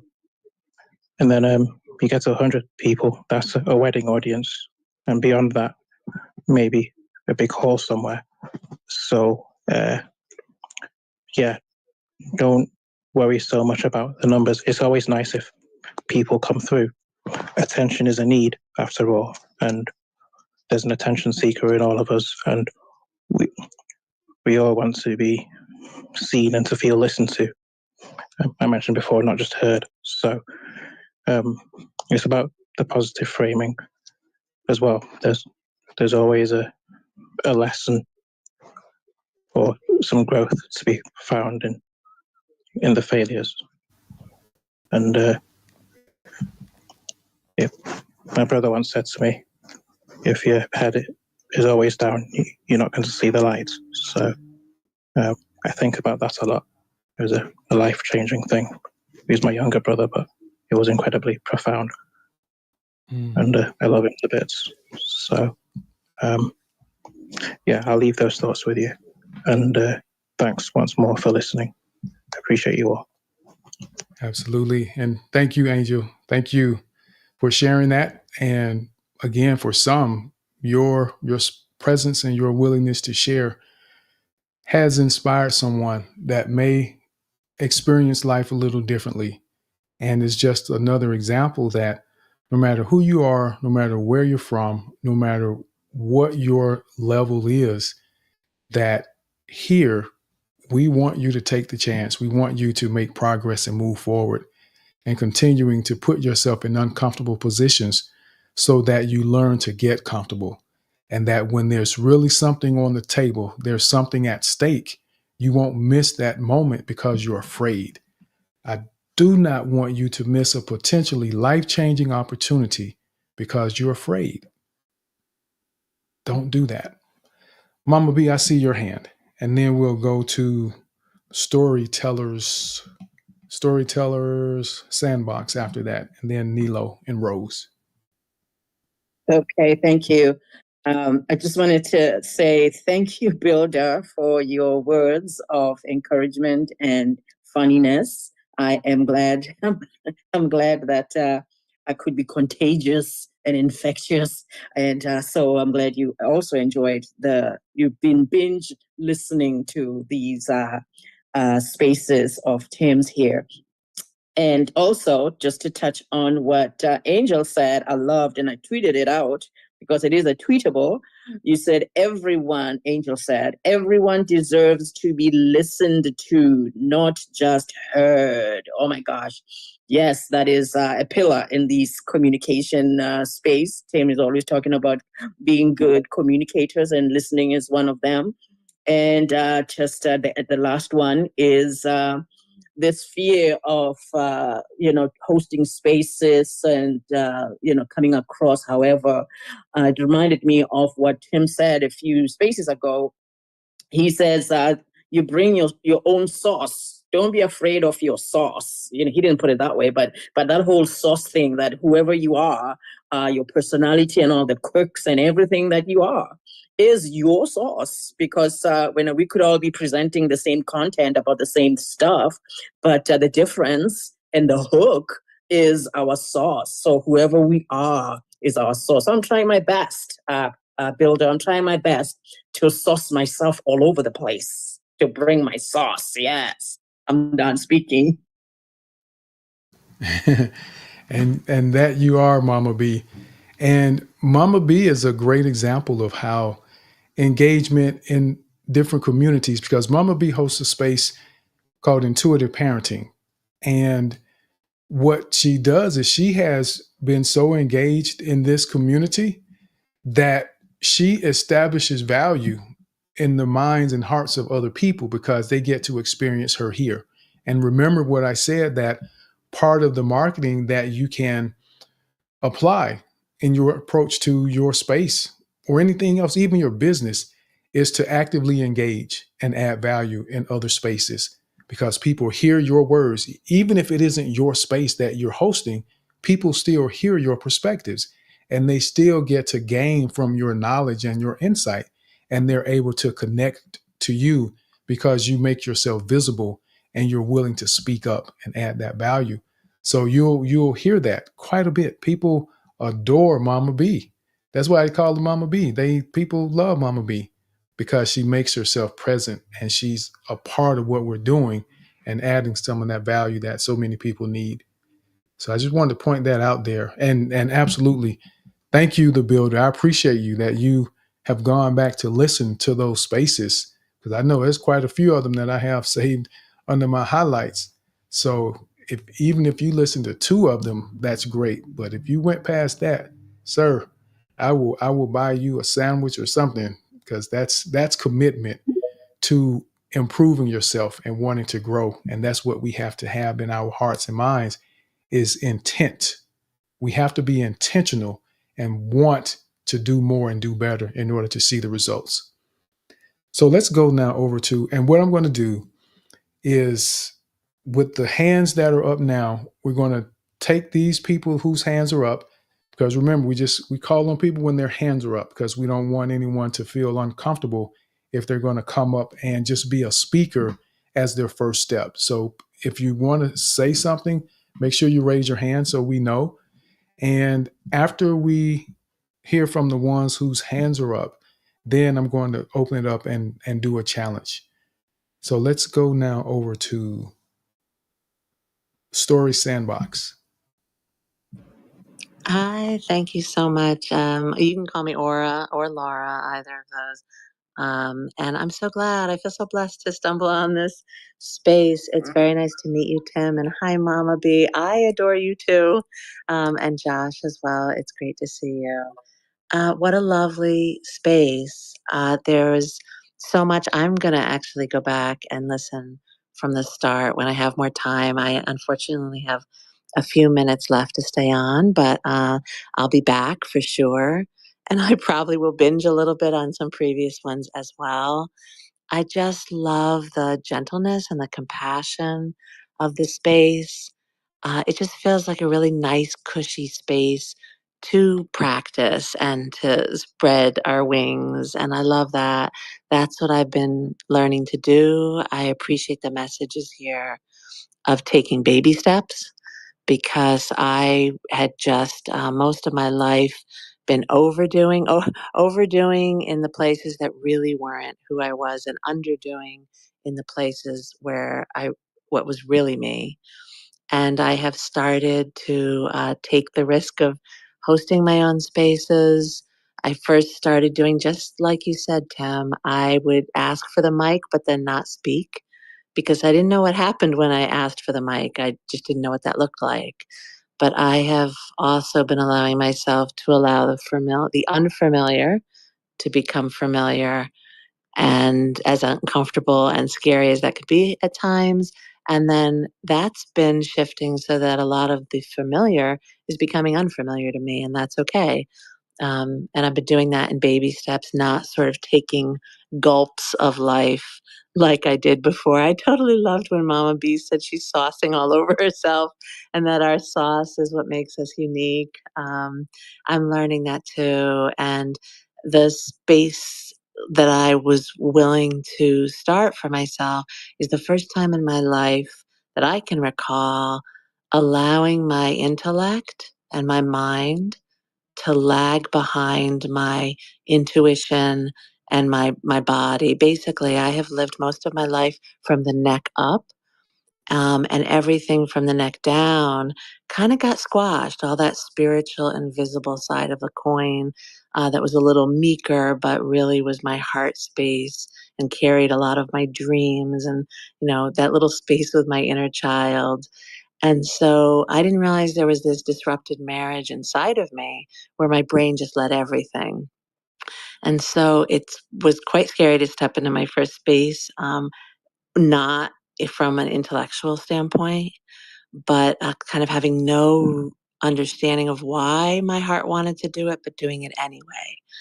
And yeah, I'm going to be back.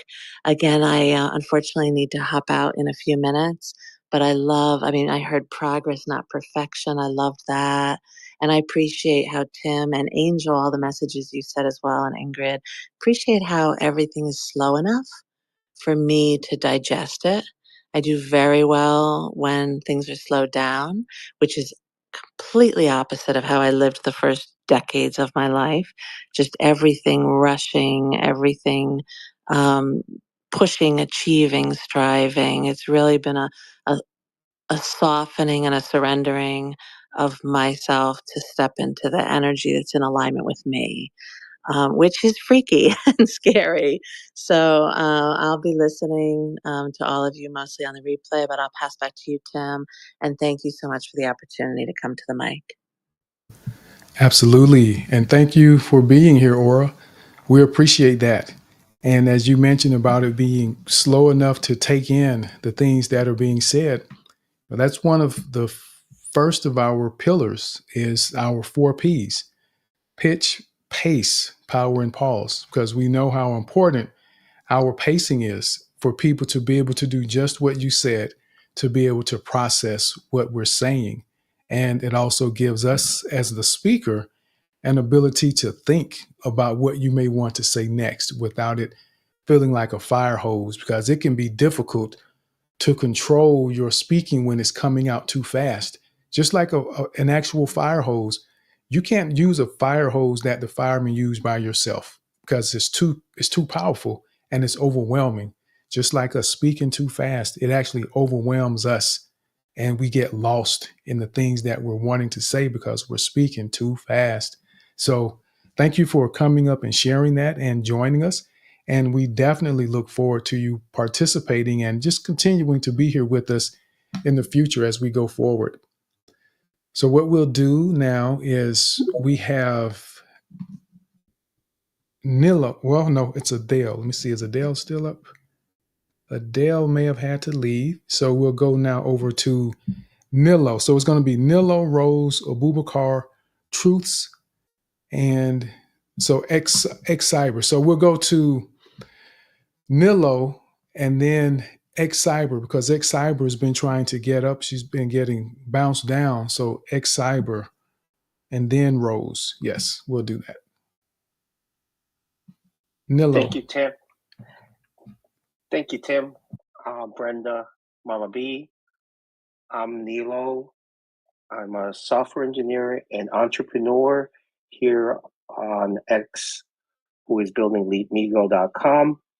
I'm here from United States, Florida, and I'm here to continue building my communication and public speaking skills and to continue to build and connect my network.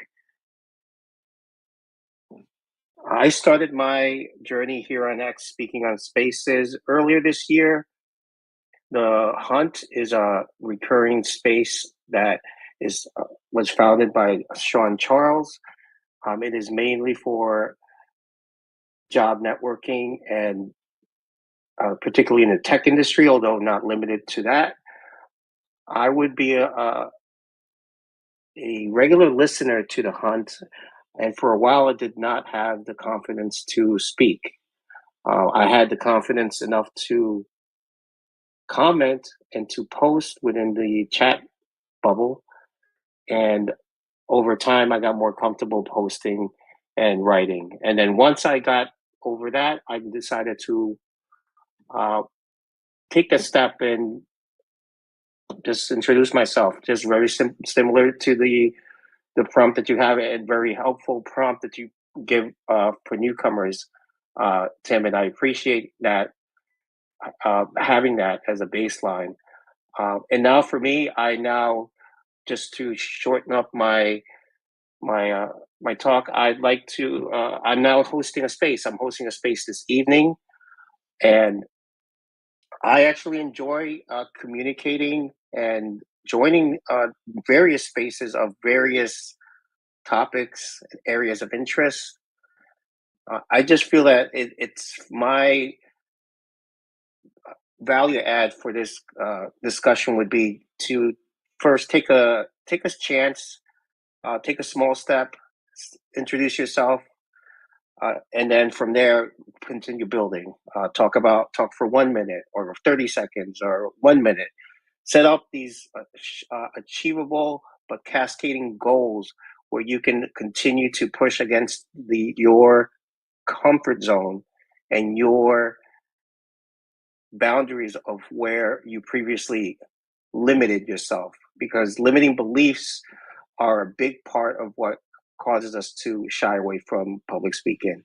And with that, I'd like to and thank you for the opportunity to speak, Tim, and co-hosts and listeners. Thank you. Absolutely. Thank you, Nilo. We appreciate you coming in and sharing that. And congratulations to you as well for taking the step to host your own space. And for everyone that may be thinking you have to have something profound to discuss in your spaces, you don't. For some people, it's just an opportunity to share thoughts and feelings that they aren't able to share with people that they see in their everyday life. And you would just be surprised how impactful having a space can be when it's small. Sometimes the smaller spaces are the ones that are most impactful for people because they have an opportunity to express things that they haven't been able to express. And just know, because I tell people that we have to take care of ourselves. And I always encourage the men to go to the doctor, get yourselves checked out. Stop saying I don't need to go see the doctor. Go make sure everything is okay. But we need to express those feelings that you have, those emotions, and get them out, especially when they're weighing heavy on you, because they're going to come out one way or the other. They're either going to come out as stress, which becomes sickness and dis-ease, also known as disease in our bodies. So we can either find somewhere and people to talk about these things, or they're going to destroy us from the inside out. And that's why some of the spaces that people have, and understanding why you have your space is important. As I think Angel or someone was mentioning about, even as the host, you don't have to, the light doesn't have to always be on you. But this is where knowing the purpose of why you're having your space is important, because this is an educational space that I host. This space isn't just simply for the point of us just coming and to just make jokes about what happened over the weekend. That isn't why I'm here. It's to help us grow and to become more confident and effective communicators. And for some people, the purpose of your space could be a safe haven for people to just come get rid of some of the heaviness that they've carried throughout the day or through the week, to help them get through the next week, because they don't have anywhere else that they feel comfortable enough to share those things that are weighing on them. So just keep that in mind, everyone. It doesn't have to be profound what you're doing or discussing to be impactful and valuable to people's lives. So we'll go now, and it's 1:05. So we end at 1:30, and Josh, to your point that you noticed you hadn't really heard the chime today, every now and then I don't turn it on because I try to, just like the teacher in school, they'll do the little test, and we have to give people an opportunity to see how well they're grasping the things that we're teaching. So I don't use it every time, even though I mention it, and I didn't actually use it today because I wanted to kind of get a feel for where people are. And to your point, everyone has done a great job staying within or close to the time frame that we try to uphold in the space. So kudos to all of you for doing that. But I think everyone is going to be okay here. So we've got Rose. Well, no, I'm sorry, X Cyber. So X Cyber had been up and got bumped down. Then X Cyber, then Rose, Abubakar, Truths, and then Josh. X Cyber, how are you today? Welcome to the space. You're muted if you're speaking. Oh man. Okay. Well, we'll come back. We'll try to come back to X Cyber. Rose, how are you today? Great to see I you. am good. Great to hear everybody. And I've often been a listener, but on Saturdays I'm sometimes doing errands and things, so I don't speak. So I just happy to be here and want to thank Tim and just say that I think I've been a co-host with you, but early on in your spaces, and just say that I really admire how much you've grown this community, and how you really give each person. You really listen to each person who speaks. Donica's not here today, but she's a wonderful listener. And Mama B, great to see you. Brenda, hello. I don't know if we have met before, but I'm Rose, and I'm a journalist and a founder of Woman to Follow, which is meant to empower women. And I've done a lot of live stream shows, and also I've hosted spaces and also been a co-host. And just what Tim said and others said, Angel said, I think it's important when you start. I think when I started on Spaces, which was at the very beginning, I think I would listen. And even when I went into a room where I knew the subject, I didn't necessarily speak because I just wanted to get a feel for it. And I think that's and another great way to begin is to, and Tim, that was a good point about listening and then being a speaker but not speaking. All those are journey, steps on the path to being comfortable. But the other thing is, it's great to be a co-host, I think, and just want to speak a little about that. I've been a co-host for a space on Fridays, Learners into Leaders, with Elizabeth Page, who's ECP Page. No, it's Page.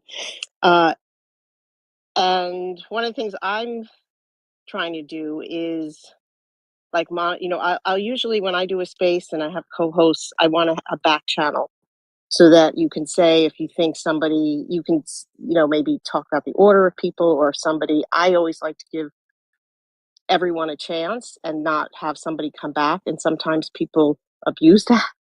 So, you and your host want, or co-host want, all want to be monitoring that. So that's one thing to do. And another is just be gracious. And usually a great host will always, as Tim does and as Elizabeth does, say to the co-host at some points, do you have anything to add? And yesterday, the space we were talking about, there was a woman who had a story about how she learned, after as as an adult, that she had ADHD. But before that, well, we didn't know before or after, but she discovered, she faced her alcoholism. And as a reporter, I'm always curious. So when I got a chance to speak, one of the chances I got to speak, I asked her, well, which came first, the chicken or the egg?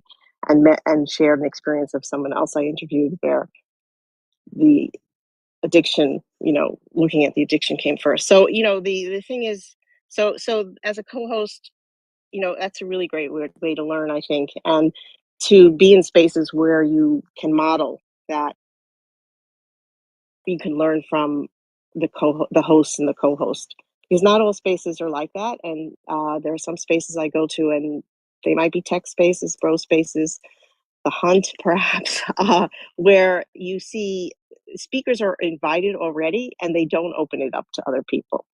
And that turns me off, because unless they say at the outset, and going into that. Uh, so just those are different ways that I've seen spaces run, and some of my tips. And thank you so much for letting me speak. Absolutely. And thank you for sharing that, Rose. And yes, that's one of those things where understanding what people are doing and knowing the dynamics of the environment that you're in, some people will do that. And it goes back to understanding why you do what you do and not being shaken because other people don't see the value or understand it. And if someone doesn't understand or appreciate the way that you run your space, they probably aren't the person that you are trying to reach anyway. The people who, like, even in my space, in this space, when I use the timer and the chimer, and just in case, because some people probably haven't heard the chimer, if it's your first time, that's the chimer that I have it set on the mixer that I was talking about, where I can push the button when people begin to speak.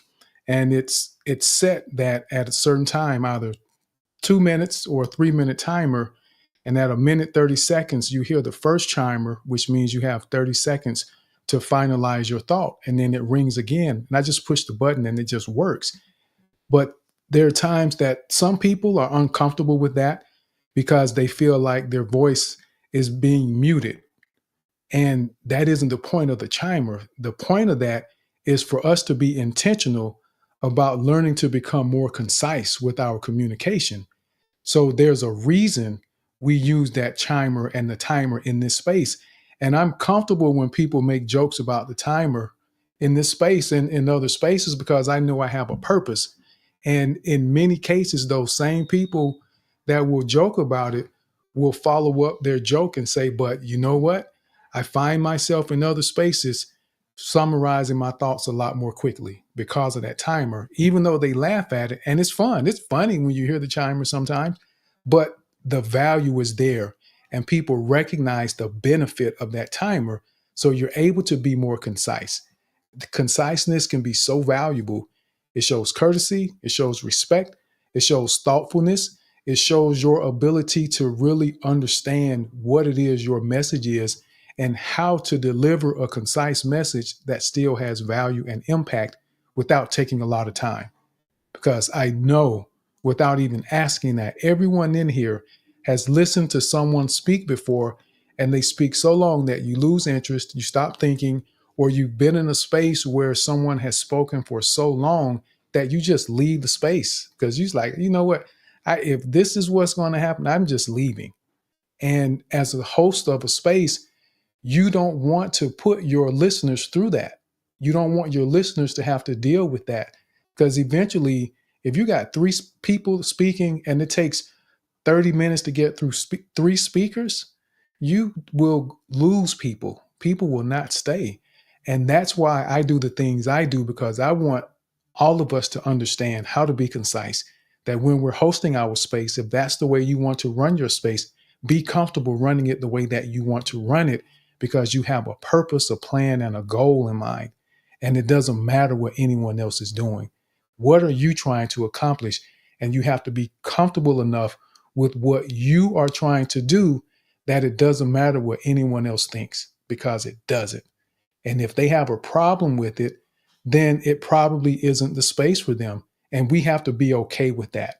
Find your people and serve the people that want what you have to offer.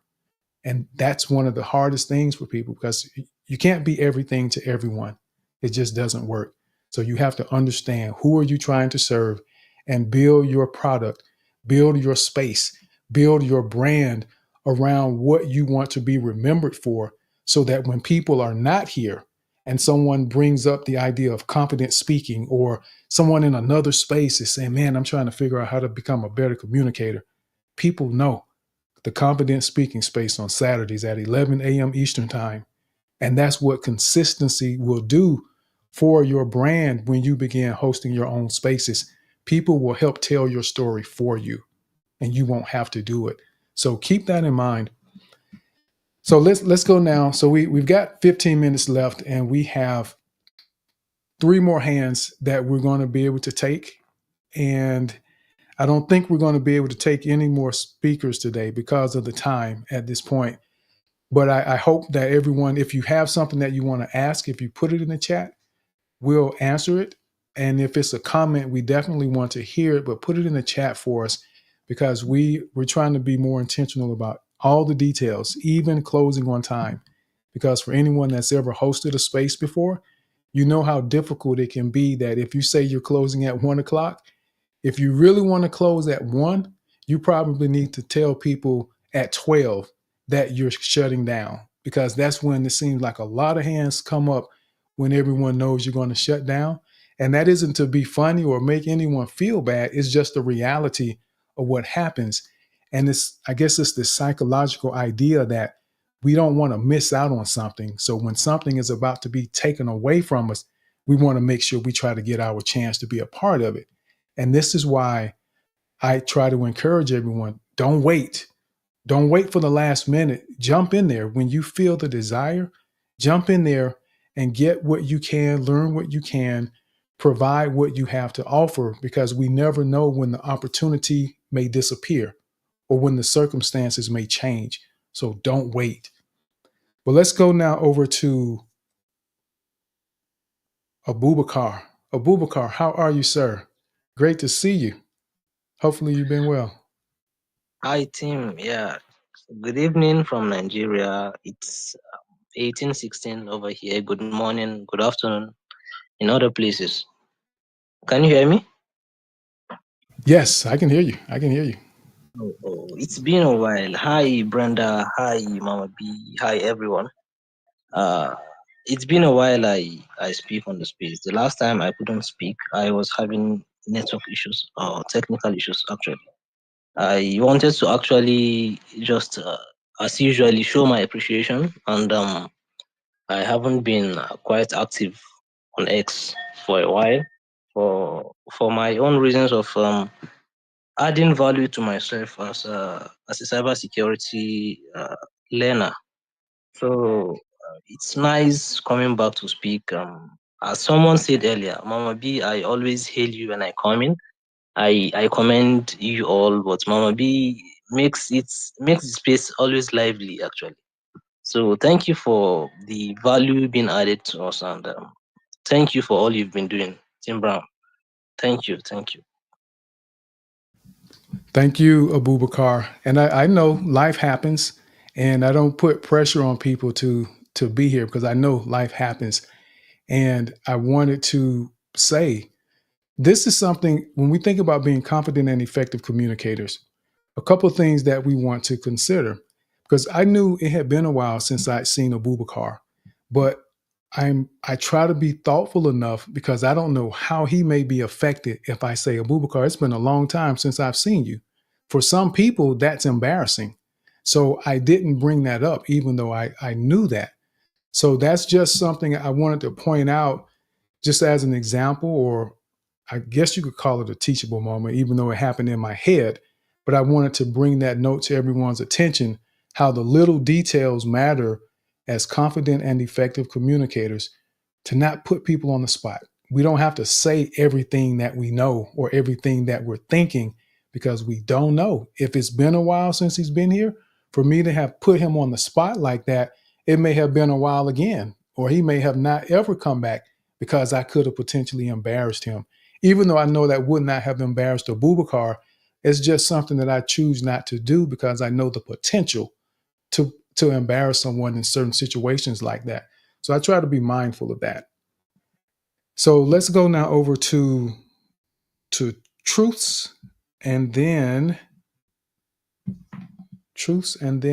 Rachel. And what I'm going to do, so we've got, so it's 119. So let me do some quick math. 119, 22, and I won't take long to say what I'm going to say. So I'm going to do this. I know Mama B and Brenda will share some things, and we're going to do the timer here. So I'm going to ask everyone if you can stay under the timer. So I got two more that we'll bring up, and then we'll wrap up after that.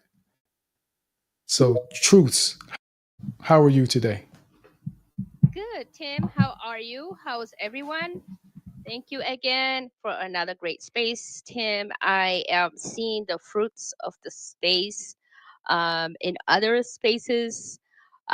You know, I'm getting maybe I'm learning something new every time because I used to hold spaces, and since this is a tips to host your own spaces kind of thing, um, you know, maybe I'm someone who just likes to come and learn from other people. But eventually I will find myself in, kind of getting my stuff together and, something I would feel like is worthy to give to this world. So from last week to this week, this is what I'm learning. But I'm listening in and I've learned something new today about it. But I tell you, Tim, I feel a lot more comfortable with myself and my views being expressed in other spaces because of this space. So I really want to thank you. We do discuss marriage, and then this other space is usually about marriage. And I find myself to be confident enough. Whereas before, I might have not spoken, but through your teachings, I find myself comfortable and confident enough to say what I think authentically. And I see that it kind of gives other people confidence to say what they think as well. And then, conflicts might come because these are clashing points of view. But I find that it's better for the world that we contribute, in a mindful way like that. And so I thank you so much for allowing me to be myself in other spaces, to be, a contributor, because I feel like these are blessings. What I know and who I am, these are blessings to the world. So, I always remember you because in that space, now I have become a moderator of that space, because the guy said, I heard you speaking confidently and bravely in another space. So if you don't mind, if I can make you a continuous moderator in this room. And I was like, awesome. And I love it. I try to stay mindful, but at the same time, it is good that we speak, you know, authentically about ourselves, because that's how we're going to make a better world, especially if we think this information is going to benefit the world better. So I really thank you, Tim. Thank you for giving me that spot to speak. Absolutely. And thank you for that, Truths, and for giving everyone another example how when you do the work and you show up, you get noticed. And there are opportunities waiting on you to show up and open your mouth to be recognized. And again, I don't want anyone to miss a potentially life changing opportunity because you're afraid to speak. That's why we're here, to see examples like what Truths just shared. And who knows what that could turn into.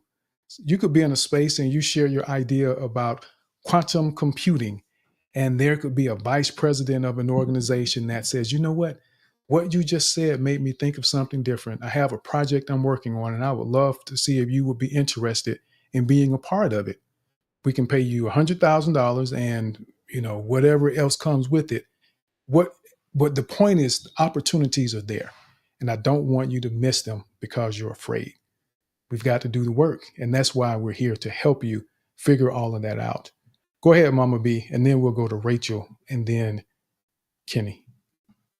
Oh, just a quick one. I was just in the chat and I noticed that Joshua, and he's not in the space, said something about please remember to buy Tim a coffee. So thank you, Josh, wherever you are, for reminding us. And so I put the buy me a coffee link in the chat. So for anyone who wants to take advantage of that, because Tim sounds very parched today from talking so long. Thank you, everybody. I'm done. Thank you, Mama B. And see, this is an example. And everyone, just so everyone knows, I didn't pay her to say that. I don't pay anyone to say these things. This is just part of you as a host, or just you in general in life, making a commitment to serve others, to be generous with your time, to be generous with your heart. And when you do that, other people will do the same for you, and you don't even have to ask. And I really appreciate Mama B, as much as I don't really promote that. I appreciate that Mama B and others that will, because we need other people in our lives to get to where we are supposed to be. So I appreciate that, Mama B. Go ahead, Mama B. No, it was Oh, by accident. I was sending a heart. okay, Sorry. okay. All right. So let's go over to Rachel. Rachel, how are you today? I'm good. Thank you very much. Hi, everyone. Thank you for the opportunity and happy weekend. So, I have a question. I understand this space is meant for confident speaking, but I have a question concerning storytelling. Like, how can one be good with storytelling? Because I noticed that a lot of job roles, they actually require you to know to be a good storyteller. So, yeah, that's my question. Thank you very much. Thank you for the question. And I think storytelling probably warrants an actual space to really do it justice so that you can really get a good understanding. But at the end of the day, I would say, just on a high level, being a good storyteller begins with you understanding what your story is that you're trying to tell, and also understanding how your story relates to the people you're telling it to. You have to know the beginning. What's the journey that you're trying to take people on? How you go from rags to riches, how you go from a GED to being the CEO of a Fortune 500 corporation, or whatever the story is. Understanding what the impact is going to have on your listeners and how to fill it in between what you're going to share. And there's a book, and it is, I think it's on the site, on my site, The Message of You, if I'm not mistaken. But you can take a look at this. I got it from Audible, The Message of You by Judy Carter. And this book will help you figure out how to tell your story and use it to be able to present yourself and understand how those nuances come together to impact other people when you tell it. Because your story has to be catered to the people that you're sharing it with so that there's relevance. And that book, I think, will be really helpful for you. The Message of You by Judy Carter would be a great resource. But that could definitely be a space that we could talk about. So thank you for posing that question, Rachel. Thank you very much. Absolutely.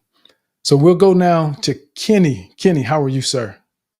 And I know Kenny didn't have his hands up, everyone, but I know Kenny wasn't just coming up to practice, and this wasn't his first step. So Kenny, good to see you, sir. Yeah, thank you so much, team. I would say this is probably my 160th step, but it always feels like the first step every single time.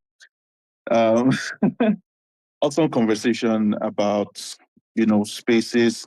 Originally, I joined 10 minutes before now, about 10-15 minutes ago, and I've been enjoying the conversation so far. Very valuable space so far. I requested the mic because I've been doing virtual events for some time myself. Started in 2022, December 2022, and have done all kinds of virtual events. I've also collaborated on virtual events at different points in time. In total, I would say probably 150 plus virtual events so far. And in the process of hosting all these virtual events, from Clubhouse to Spaces to Zoom sessions and all whatnot, a couple of patterns, have become clear. And that's just what I want to briefly talk about do I have 5 minutes? Is 5 minutes okay? Tim? Can you do 3? 3. Okay. Yeah, Okay. That's yeah. fine. All right. So for me, when it comes to spaces as a host, it comes down to 3 things, right? It comes down to what you do before your space, what you do during the space, and what you do after the space, right? That's what determines whether your spaces will be successful. And by the way, success is, well, it's relative for different people. For me, success is when you're able to host a space from the beginning to the end and get great feedback at the end of the day, all right? So it comes down to those 3 things: what you do before, what you do during, what you do after. As for what you do before the space, right? You have to schedule your spaces in advance. Reason being that people have busy lives, so you want to schedule your spaces in advance so you can send out reminders and keep it at the top of your minds, right? If you are able to do this, you have the highest number of show up to your space. You have the highest number of people who will show up to your space, and that gives you an ultimate, it ultimately gives you the highest number of people at the end of the day, right? And aside from that, you also want to pay attention to the kind of headline that you use. You want to make sure you have great headlines for your spaces, because people make instant conclusions about whether they will attend your space or not based on the topic of the space. So you should pay attention to what you use as the headlines. You also want to make sure you have an attractive description for the space. You should post about the space and make sure that the description is attractive. They have people paying attention based on not just the headline, but also the description, mentioning the guest of the space, setting the expectation for the space and things like that. And then, of course, you want to make sure that you prepare the content for the space in advance. You don't want to be the person who comes up to the space and starts making it up as you go, right? Before I request the mic to speak on any space, by the way, this is a pro tip. Before I request the mic to speak on any space, I always have talking points written down in front of me so I can articulate my thoughts and keep it on point, right? And so the second thing you should also pay attention to is what you do during the space, right? You make sure you start on time to respect those who show up on time. So you start on time and you set your expectations. You make sure you promote sharing the space, right? Some people don't do this, but if you want to increase the numbers on your space, you definitely want to, at interval, promote sharing on the space, right? And there's also resetting the space. And I see Tim do this a lot. Tim does this a lot, by the way. Great job you're doing, Tim. When you reset the space, what that means is that you're acknowledging the presence of those who joined while you were speaking in the past few minutes. And so what that does is that it makes them feel like they're part of something. It makes them feel like they're part of the conversation. It makes them feel seen and it makes them feel heard, right? And for the sake of time, I'll just move on to what you do after the space, right? What you do after the space is you make a post to appreciate the people who showed up for your space. Why? Because gratitude is a multiplier. And when you apply gratitude, people show up the next time. People will be looking forward to your next spaces when you apply gratitude, right? So you show appreciation for those people who came by making an appreciation post. You acknowledge those who came to speak. You acknowledge those who came and listened. You acknowledge those who came to contribute, and etc. Right? And finally, you also promote the replay. Because when you do this, people who weren't on the space feel like, hey, I missed something. Maybe I should go listen to the space, right? But then again, when you put all of this together, it helps you to curate a great space conversation. And this is for someone who has never tried spaces before, and maybe someone who has tried spaces before, but wants to be able to improve their spaces game. All right. Thank you so much. Back to you, Tim. Absolutely. Thank you for that, Kenny.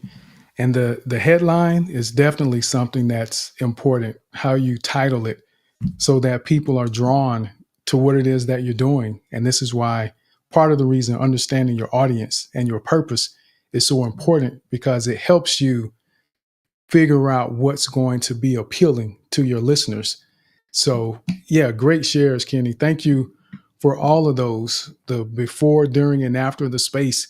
And I made myself a note. I've been meaning to remind everyone that may not have seen it, that there's 2 pages that I posted in the bubble, in the Chubble. So probably at the beginning of the chat, there's a list that you can go back to, and it will kind of remind you and give you a reference of some of the things that we've discussed from between last week and today that you will be able to use. And remember, they aren't going to be exact or necessarily work for everyone, but it's something that you can consider that may be effective for you. And to keep in mind, especially for those of you that just didn't know where to start or where to begin. So that will be a great tool for you to reference as you move forward on your journey. So thank you again for that, Kenny. Because I know Kenny has been doing this for quite some time on a number of different stages. So thank you for that, sir.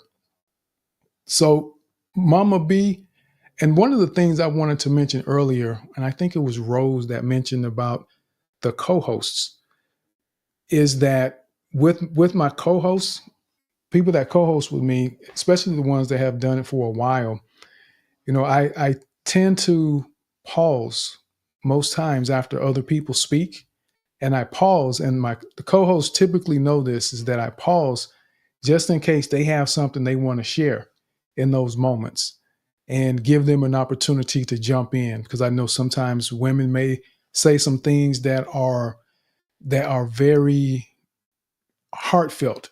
And sometimes, Donika, I know that she wants to jump in at times. So I tend to pause and I give them a moment. And if they don't say anything, then I continue. And if we are in the middle of discussing something, then they typically will raise their hand when they want to say something.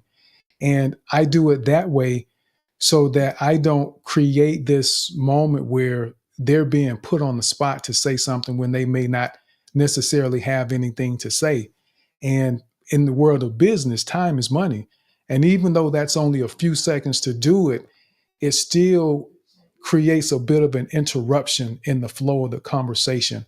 So I typically will pause for a moment just in case to see if they may have something they want to say. Not too long, because I don't want it to feel like dead air and empty space, but long enough that they know that, okay, if they want something to share something, they can in that moment. So I just wanted to point that out and mention that, because I remember Rose bringing that up about co-hosts. And that's just yet another technique or approach that you can take as the host of your space, how you choose to do it. It's your space. You run it the way that you want to run it. And it's no one gets to dictate that. And at the end of the day, we just want to add value to people. So just as a reminder, as we close out, I'll go ahead and go to Mama B first. We'll go ahead. Mama B, you have any final thoughts you want to share with everyone? Oh my goodness, what a space. I can't believe that we're already finished. But that's just how it is here. I mean, the spaces are rich. And it just feels like every week, every Saturday, Tim Brown, you outdo yourself, and just the sauce in this place, with everybody bringing their authentic selves, it becomes such a rich space. So thank you, Tim Brown. Thank you, everyone. Oh, I see Rumi just sent me a heart. Thank you, Rumi. And everyone in this space. And Brenda, it was a joy co-hosting with you, my friend. And it was a joy to see everybody and to be with everyone here. And yes, Ingrid, the ambassador. Ingrid is the ambassador for this space, and she is the queen bee of my space, of the Mama Bees. So thank you, everyone, for being here. And thank you, Tim, for your guides, the guides that you have provided for us for these two spaces, yes, last week and this week. And they contain, I think everything that Kenny said there are in those guides. And you mentioned them earlier today and last week. So thank you, everybody. Have a wonderful evening. Thank you. Absolutely. Thank you, Mama B. And before I forget, when you mentioned the guides, so I know a question was posed about the co-host, some things that the co-host can do if they are asked to carry on with the space. And it really is pretty much the same thing that the host would do. If during space time, whatever we have on that sheet for the host is the same thing that the co-host would do. And if you are, depending on the type of relationship you have with the host and how they're running that space, if you know up front, then you can kind of prepare some things that you may want to use to fill time in case it gets a little slow or a little quiet, having some questions to ask. But it's essentially the same thing that the host would do. It's in that guide that would be helpful for you. Thank you for that question as well. Brenda, any final thoughts you want to share? Okay, I'm going to go long. 1, 2, 3, 4, 5, 6 points. Okay, here we go. Tim, thank you so much for trusting me and giving me the honor of practicing this. This was, in my opinion, hopefully the beginning. And Mama B, when you said it was a joy, there's like this hidden language because I'm like, okay, is she going to approve this person? All right, let me check the purple pill. And so it was a joy. Thank you so much because it's almost like we have to read each other's invisible language. Okay. And back to you, Tim. I'm that person. I say I love you 10 times a day. Every time I talk to someone, okay, bye. I love you. I'm just that person. Okay. And sustainability. Gosh darn it. What was that about? Oh, shoot. Oh, shoot. Okay. That's my sister. Oh, so sorry. Gosh darn it. Oh, my word. So sorry. Oh, It's my God. okay. It's Oh, okay. gosh. I don't know how to hang that up. And I just happened to get 2 phones by accident, but it was a blessing in disguise. I'm on the new phone for the web. So I forgot about the sustainability. So let's go to truths really quickly. Oh my gosh, what a great testament. My word, what a great story. I love it. And the last thing is what this room has done for me and continues to do for me is make me confident about the spaces of those stages I don't want to be on. So what this room is making me see is I'm becoming confident about stages I don't want to be on. So yeah. All right. Thank you so much. And Tim, I love you. I love this room. Thank you. Well, thank you very much, Brenda. I love you back. And I appreciate the support, and I appreciate you being willing to do this and demonstrate that you can get through things even when it's uncomfortable. We just have to do it and be willing to put ourselves in those uncomfortable positions. Get comfortable being uncomfortable is one of the resounding messages that we hear in this space. Expand your comfort zone. I don't want you to leave it. I want you to expand your comfort zone because we are able to be more productive and more effective when we operate within our comfort zone. So if your comfort zone gets bigger, then you're able to do more effectively. So I want you to expand your comfort zone.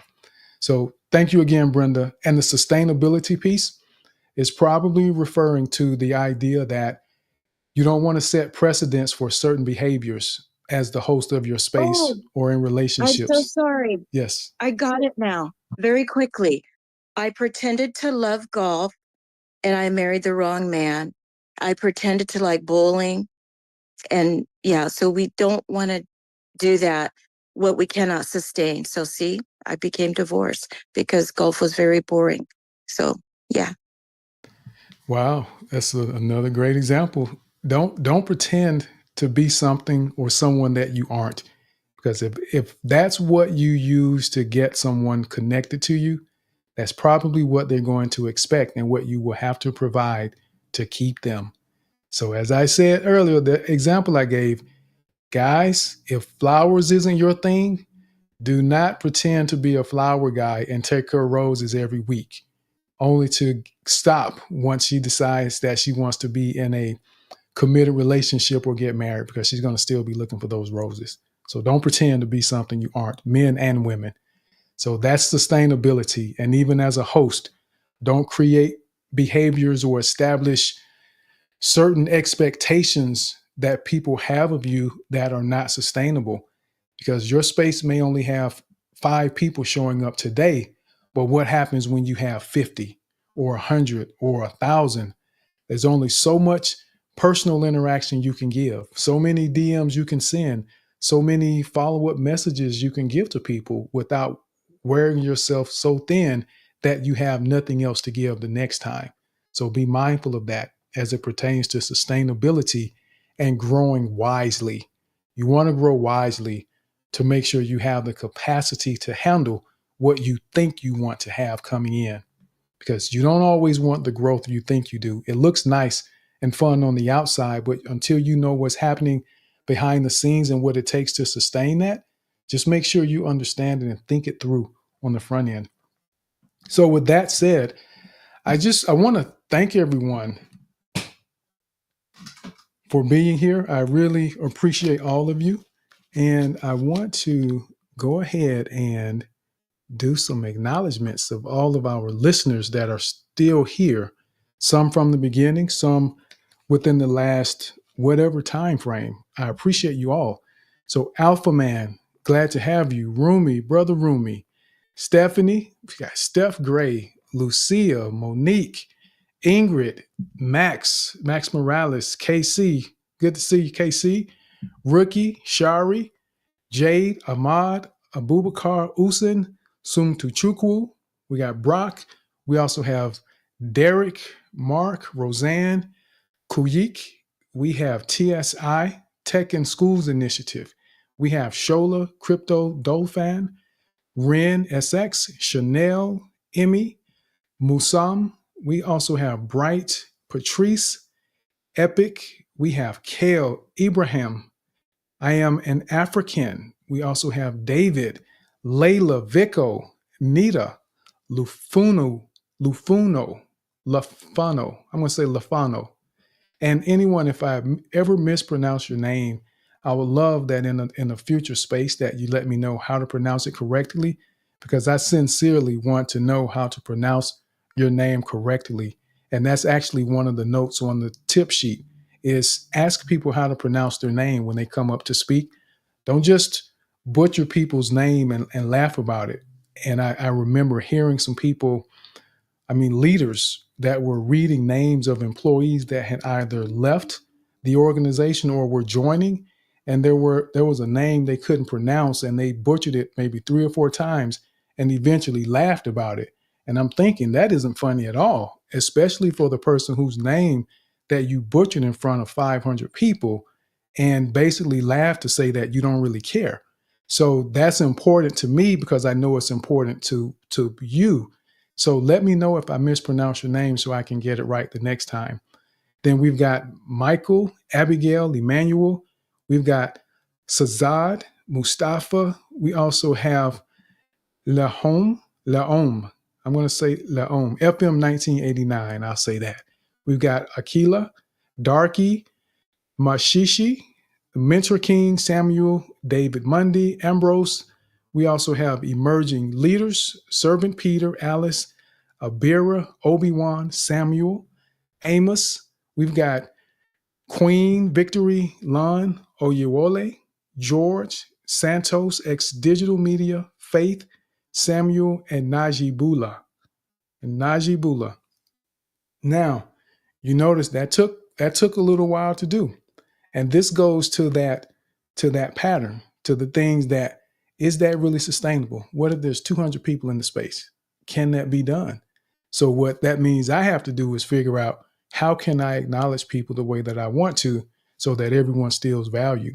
But that's part of the thought process that we have to have when we're hosting spaces, and not just hosting spaces, but in life in general. Before we decide to commit to doing something, understand the potential repercussions, the potential consequences, the potential benefits, the potential risks that come along with doing what it is you're going to do.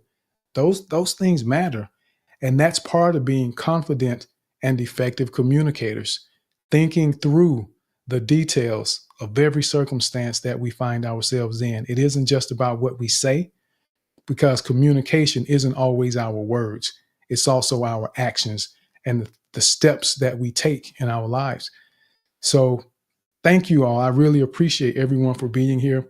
Mama B, Brenda, thank you all for showing up and being here, co-hosting and doing what you do. And Rumi just told me it's Nujibula.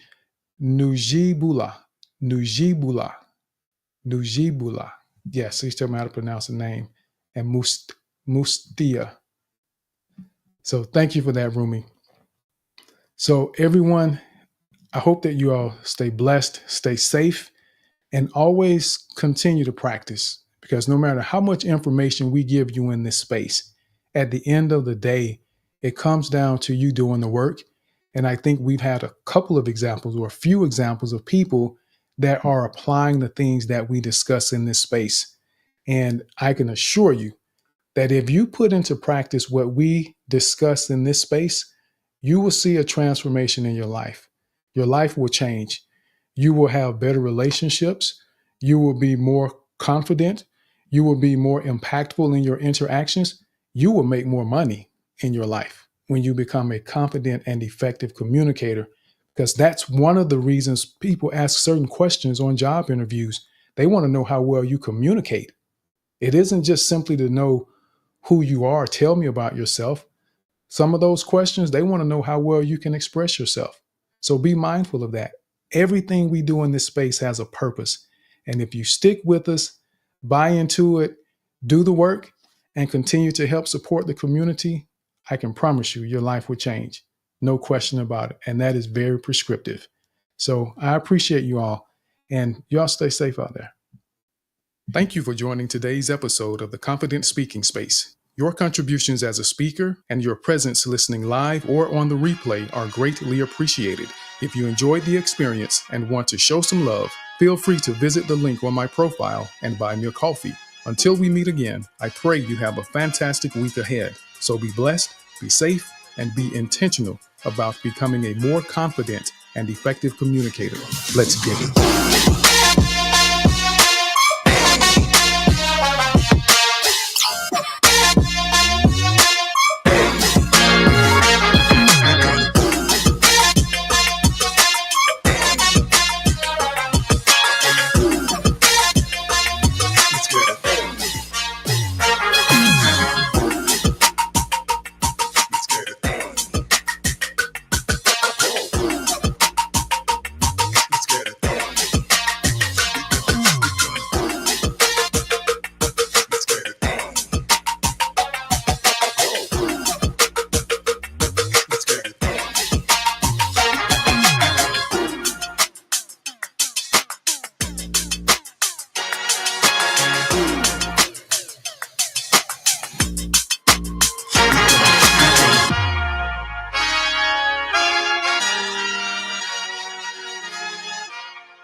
We're gonna